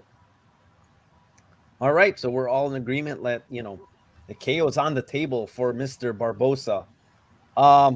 Moving on, it is the co-main event. It is a 5-round fight. It is Rafael Dos Anjos going up against Hanaito Mayakano on late notice replacement here. Chad, kick this one off. All right. So This was actually the fight I wanted to see when they were throwing names around. I would like to see Moicano in there, is what I was thinking. If I had to sum this fight up very quickly, I think cardio should be the killer here. RDA is in great shape. He has the gas tank to push a pace that breaks most people. I mean, if you go back and look at the Colby Covington fight, RDA and Colby were both gassing towards the end. Like, and if you can keep pace with Colby, you've got great cardio. Also, Moicano got the call on short notice. He was celebrating his win, probably having a few drinks. So I think that doesn't bode great. He did come in and he did make weight, albeit catch weight. I don't think Moicano has poor cardio. I just think it doesn't compare to RDA's, especially RDA off a full camp when he's on short notice.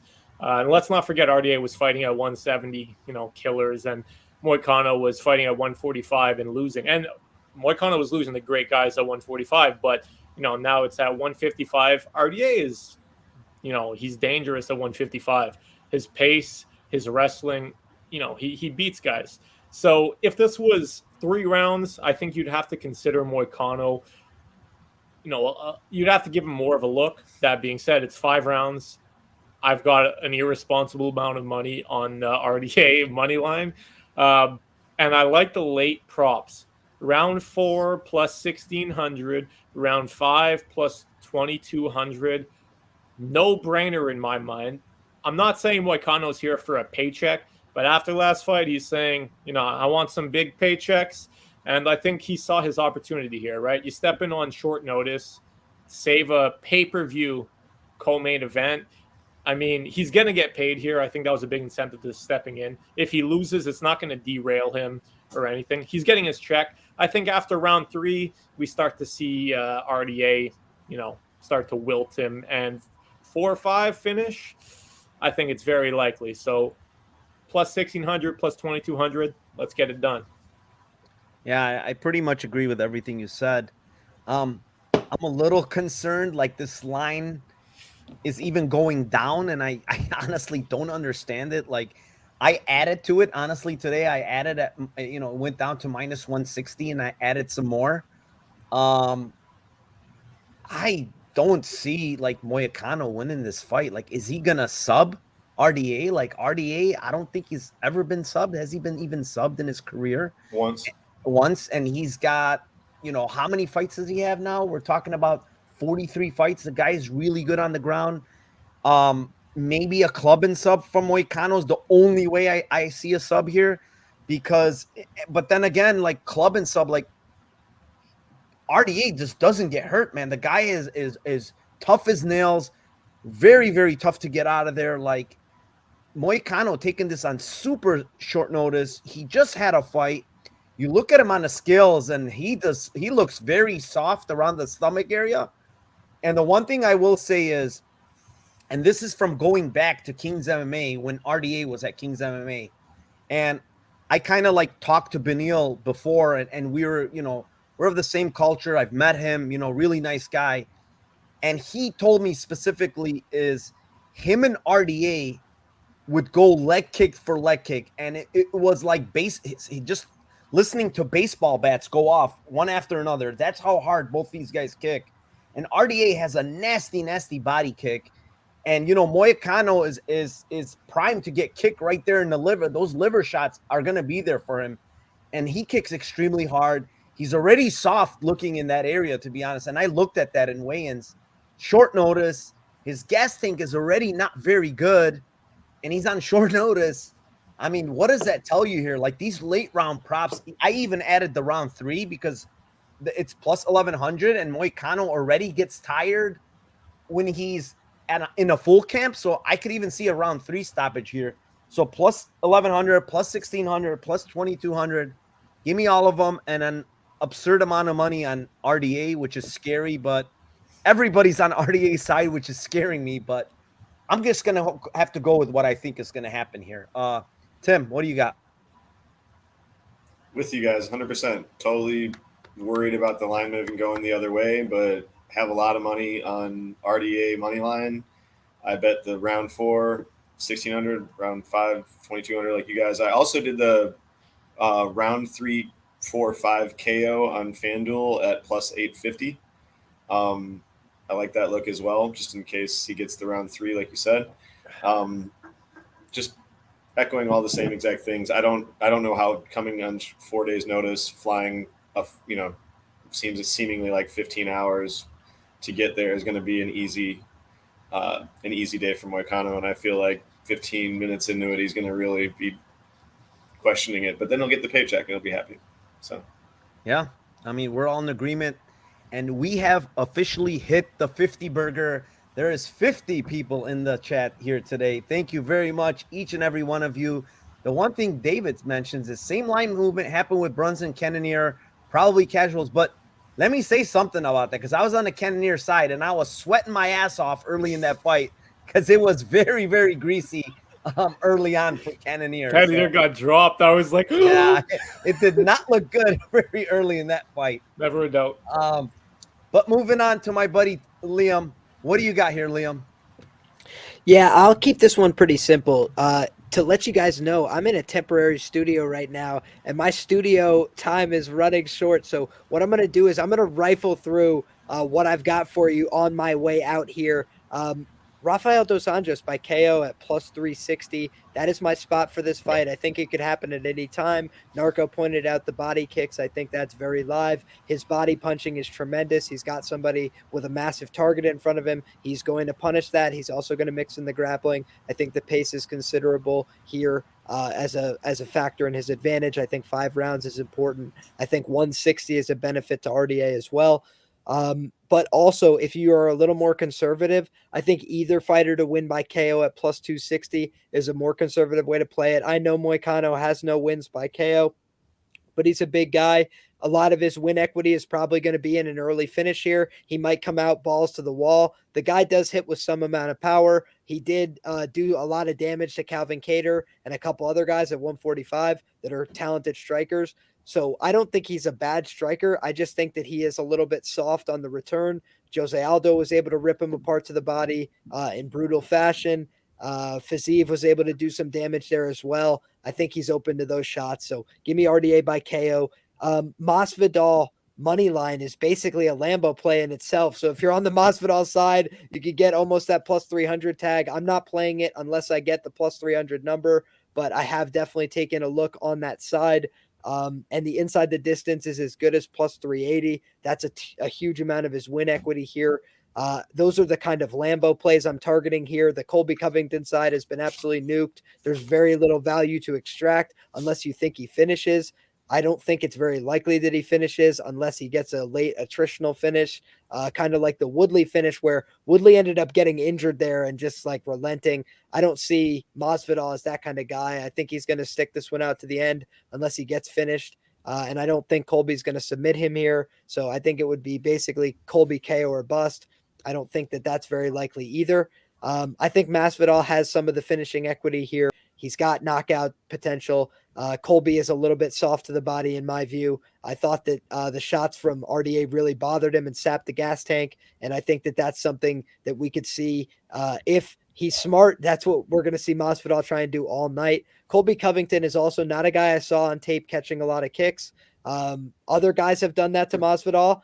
Colby, that's not really how he gets his takedowns. He likes to fire in underneath somebody's hips, wrap around them, and take an angle. So I think that it's very possible he rides out a decision like everybody thinks here. I do think the line is a little bit wide. I think that at open, it was minus 190 on the money line. Now it's minus 350 and climbing. It's like, yes, there was a point at which he was the value side. I just think that point may have dissipated. I could be proven wrong, but I have this sneaking feeling that there's like a big brother kind of dynamic between these two. I do think that Colby, he seemed hesitant to me in his last 2 fights relative to the chaos that he used to bring in the octagon. He used to be everything's a winging shot into the clinch, and now he will get into the pocket and take a half second before he decides what he wants to do. And if you do that against Masvidal one too many times, he will mix up the tempos on you and catch you with a left hook, a big kick to the body, a hard shot that makes you pay. And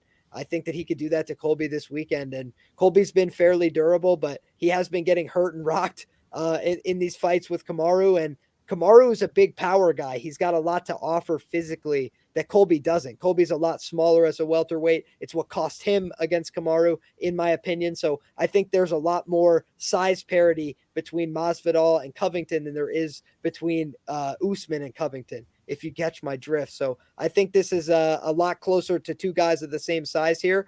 I think Colby is the better wrestler and will have success in those positions, but I just have a sneaking bad feeling that his confidence may be a little shaken from his recent performances. He looked tremendous on the scale. That's the last thing I'll leave you with. I thought that he looked the better of the two, but Masvidal looked like shit, I thought, on an embedded, and looked actually good on the scales today. So I don't know if that was just a weird looking visual. I feel like he's just at a certain age where he carries a tiny bit of body fat, despite the fact that he's in good shape, because he had abs protruding out today and still a tiny layer of body fat. So great fight. I'm excited for this one. Sneaky feeling Masvidal knocks him out in the second round, but gun to my head, I'd pick Usman by decision. Good luck with all you guys on your Lambo plays. In terms of my Lambo parlay, I will go with Kevin Holland by KO or TKO at -120, -110, -108. I played it earlier this week at -105. I think that's a good spot. Hardy and Spivak doesn't start round 3 at -130. I think that's a good leg as well. I'll go with RDA by KO at +360. We'll get a little bit crazy with it.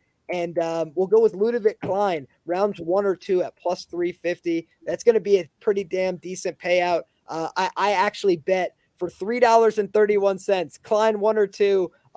Fight doesn't start round 3. Holland sub at +750 and RDA KO at +360. $3.31 is going to return a little over 1,000. I'll take it.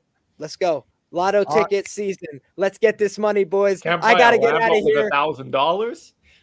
God bless you all. Good luck on your bets. And let's get a Lambo this weekend, everybody. Thank you for joining us, Liam. If you guys want to follow him, his links are down below in the description. His YouTube channel is there. Please go. This guy's a really sharp guy. He's been crushing 2022.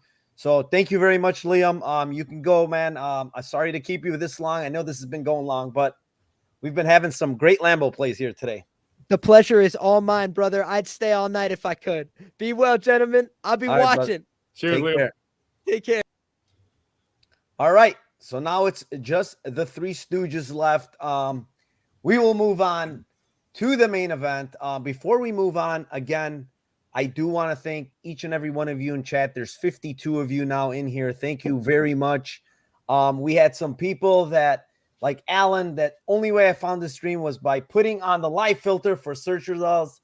Thank you for being in here, Alan. I appreciate it. And Ansov says, real ones are in Jorge Decision.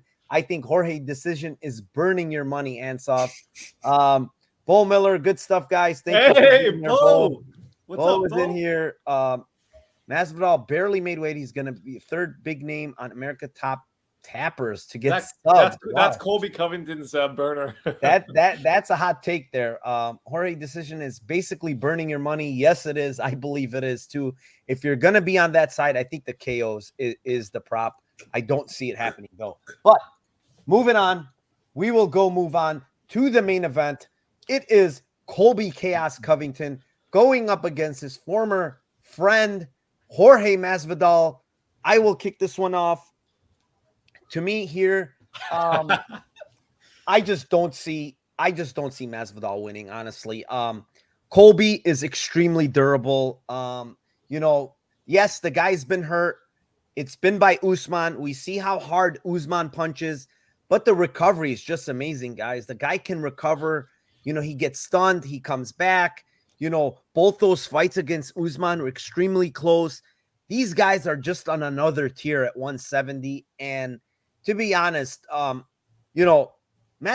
is on maybe 2 tiers below them, not 1. So, this line, I think -330, I honestly think this is justified, man. Like, I think Colby's going to completely dominate this fight. I think he's just going to, ride this guy out on the ground, get takedowns, do whatever he wants on the ground. and it's going to be rinse and repeat. And eventually Masvidal is going to break maybe in this fight because I think Colby just brings an insane pace. I know Masvidal is extremely durable. He's very tough. You know, he's not easy to get out of there, but I can't ignore round 4, round 5 here on the Colby side, just because, you know, guy has a big cardio edge here. He's got a grappling edge here. If he gets this fight to the ground late, you know, there's going to be potential for stopping Masvidal here. So plus 1,800, plus 2,500 on the 4-5 for me is the way I'm going to go with the Lambos. I don't see any other Lambos other than if you're going to do it, you're going to play that Masvidal KO early. But I just don't see him KOing Colby. Colby is extremely durable. He's going to grapple. He's going to get the takedowns. I don't want to hear how, you know, Masvidal has very good takedown defense. It's good, but not good enough to stop Colby takedowns. Those are going to happen whether he likes it or not. So give me Colby. I think Colby wins comfortably. I love the unanimous decision prop on Colby at plus 130, plus 120. I think he's going to dominate here. But yeah, I mean, I don't want to keep going. I like the Colby side. What do you have here, Tim? With you, 100%. I think the line's justified. I feel he is levels under Usman and Colby, who are just completely different levels. I feel I'm on the 4-5 and points at minus 160. I'm on the points for Colby, but I also did bet the round 4 and round 5, and I put an even smaller sprinkle on the round 4 submission at 50-1 and round 5 submission is 70-1 on DK, just because all the reasons that you just said. I can definitely see him wearing on Colby in round 4, round 5. Maybe Colby wearing on Jorge, and maybe he just quits in 4 or 5. But I definitely see the points as the more likely outcome, and that's just a stab. But if you're on the Jorge side, I mean, the round 1, 2, 3 KO covering all bases is plus 550, and 1, 2 is plus 700. So I have a really big amount of money on Colby, so I just usually hedge just like a very little bit. So I put a little bit on that just to hedge my line. Yeah, the smart thing is to hedge. If you have a lot of Colby, you have a lot of Colby decision. It's not going to hurt to hedge. I think 1, 2 is probably a little bit better value than 1, 2, 3. I don't think he's getting it in the third because I just think if it's a grapple heavy 1, 2, 3, like he's going to be really tired by the third, and I don't see him stopping Colby at that point. But Chad, what do you got here? You're nodding your head. You're shaking my head. I'm nodding my head. You're all over that Colby side. Go ahead. Well, no. Well, also, listen. I don't believe in hedging. You know, I think it's a weak thing to do. No, like let's be real. Right away when you started your analysis, yeah, same thing. Colby round 4, round 5 on principle. The numbers were wild. I saw plus 1,600 round 4, plus 2,500 round 5. I mean, I'm not going to sit here and act like Colby's a prolific finisher. Nobody's saying that. But let's be honest. If it goes down the way I think it will, which I think it's going to look very similar to Usman and Masvidal number 1, where a lot of it takes place in the clinch on the cage. The difference is Colby puts a much higher pace in that situation. He likes to drop down, right? Go for the takedown, make you work to defend that, come back up, throw a few punches, annoy you, little bee stings, go right back down. And he doesn't give you a second to think or to, you know, chill. Like, I'll tell you this much. Masvidal is not going to be blowing kisses against the fence like he was against Usman. He's going to be there like, fuck, defend, shit, like I'm getting hit, drop to my knees. Like he's got to worry about a lot there. And I think Colby is more alive to gas him out than Usman was in terms of like the logistics of that first fight. Yeah, I see that the body kicks. I've heard a lot of people say that narrative, and I get that. I just think Colby's going to be so on top of him, he's not going to have the chance. I'm not going to say Masvidal's takedown defense is bad. I think his takedown defense, the first layer, is very good. I do think he's always live to get pushed against the fence and stuck in the clinch, like we saw in Usman number 1. And, I mean, Colby doesn't have to get him on the ground early to tire him out. So this is where the giant edge is. And yeah, sure, you can bet Masvidal KO. We all saw that sick new tattoo he has. Maybe he lands on their flying knee and he can get it on the other shoulder, right? I mean, that's clear what he's going for. But I think Masvidal is on his way out the door. Just looking at him, I watched the press conference, regrettably. I don't know how many of you did. It was a tough watch. But Masvidal looked out of shape. I'm really surprised how he looked on the scale. Like you said, he looked kind of flabby before the weigh-ins. On the embedded, he looked like shit. I know he weighed in with abs, but God, I wouldn't be surprised for him to come in like fat. I don't know why. This dude apparently hits McDonald's like crazy. Not just Colby's word. Everyone says that. But yeah, Colby should take this. I think the line is justified. Late finishes, even though Colby doesn't finish his live, I think he's going to push a stupid pace. That porn star cardio that he brags about having, it's real. He does have porn star cardio. He's going to make him work harder than Usman made him work. Usman dominated him the first time. He didn't make him work that hard. And yeah, I mean, I wouldn't put too much on Colby finishing, but it's worth a stab at those odds. But yeah, Colby decision is probably what's going to happen here. And that's fine. Get Masvidal out of here. He's done. He's one fight away from retirement. Yeah. I mean, I pretty much agree with you. I think it's going to be a decision. And UFC Betting Wizard says the Masvidal body kicks could be game changers. But I will say, I'll give him a rebuttal.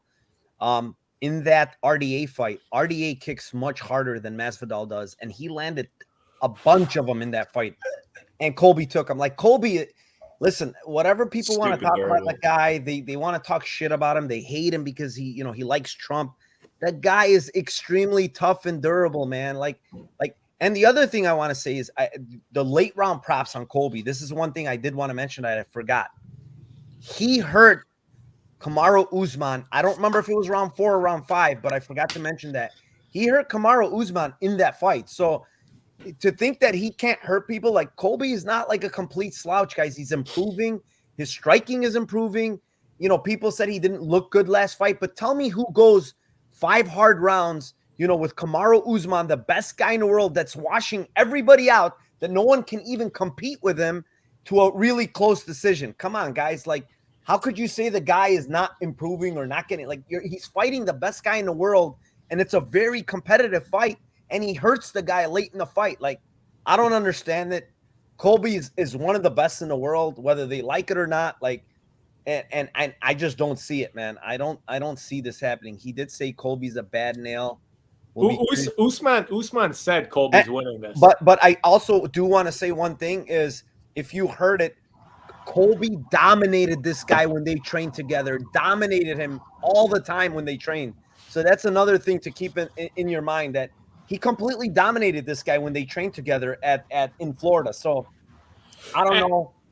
And on top of that, I want to say, I saw a lot of people saying, Masvidal knows Colby's tendencies, right? So that's value there. And I am of the opposite opinion. I think you can know a wrestler's tendencies, and you're not going to fix gaps in your takedown defense or, in how to do that within, a camp or whatever, right? That you have it or you don't. But in terms of Colby knowing Masvidal's tendencies with striking, I think is far more valuable. He knows what he's going to do. And I think it's far easier for a wrestler to avoid striking tendencies that striker has than for a striker to avoid the grappling tendencies that a grappler has, if that made any sense. No, it definitely makes sense. I mean, but to be honest, when they say, he knows, they both know each other's tendencies, right? Sure. If you've sparred enough, you're going to know each other's tendencies. So that's that. But yeah, that's it. That's the end of this card. Again, thank you to everybody in chat. Thank you to my guests. Liam is gone. Thank you to him and Tim and Chad. 2 hours. It was a blast. Yeah, it was pretty long here. But I will leave the floor to my buddy Tim. Tell us what you got going on. I know you got some spaces. I know you've got some good stuff going on. Tell the chat and everybody and what you have going. Thanks again for having me, Mike. Appreciate it. Yeah, tomorrow, Sean, Tajik, and myself are going to be doing a Spaces, kind of a last look to get everybody prepped for the card, and just letting everybody know what they're, bets are and their favorite spots are for the card. It's usually a really good time. Come join us there. It's going to be at 1:45 on Twitter. And then I'm here with you a lot of times here on Lambo Plays, my favorite pod. Awesome. Guys, please go follow Tim on Twitter at Timothy Troiano. Great, sharp prop better. Gives you guys a ton of Lambo Plays. Thank you again, Tim, for joining us. And Chad, tell them where they can find you. You popped your YouTube cherry. You popped your podcast cherry. But now tell them where they can find you. And if anything you got going on, let them know. So it was a pleasure. I had a great time. 2 hours here talking MMA. This was great. This might be the longest Lambo Plays I think you've had. I'll take credit. So yeah, you can follow me on Twitter at MMA GigaChad. But I'm gonna remember my humble beginnings. I'm gonna shout out. I don't have a YouTube channel. I don't have anything. I will say go follow Sean Orr. He's my nemesis, but great follow for MMA Twitter. I wouldn't be talking to anyone here if it wasn't for him. I was nobody, just trying to chat MMA, and he accepted me and talked shit to me, which I liked. So I owe it all to him. This has been a great time. I love being on the show, and follow Sean and talk shit to him is all I will say to everyone in here. Awesome. Great shout out for Sean. Yeah, Sean Orr is a great guy. Follow him. Sharp MMA is his site where he breaks down fights. Great guy. Sharp better. Very sharp takes. And then we got, last but not least, we got Death Taxes and Mushroom asking for Lambo Plays parlays. So we got to give him, those are the three things that are guaranteed in life. Death Taxes and Mushroom asking for these plays. So we got to give it to him. For me, Mushroom, I'm going to go with Jacoby decision plus 250, Holland KO plus 120, Hardy KO plus 300, and Malarkey decision plus 500. I have no idea how much that's going to pay out, but I will give it to you in a second after Tim gives you his Lambo parlay. I love that. That's a great one. Gonna do Ludavit Klein by KO, Holland by submission, Colby Covington by points is 80-1. All right. I've got a few of these, so if you want to hear any of my other ramblings, you can shoot me a DM. But this one, I threw $5 to win 2,600. We're going to go with Jacoby by points. Klein Smith doesn't go to the distance. Elliott fight over 2.5. Negumurani points. Under 2.5 for the Hardy Spivak. Over 2.5 for Rodriguez Yan. Holland in the distance, and Dos Anjos by KO. $5 to pay 2,700. I mean, not bad. Yeah, so the one I gave you guys, if you want to put a mere $10 on it, it will give you $18.38 on that Lambo parlay. But again, thank you very much, guys. Thank you to everybody in chat. Thank you to my guests. It's been a pleasure. I can't wait for tomorrow's UFC 272, Jorge Masvidal versus Colby Covington. Thank you to everybody, and let's cash some tickets.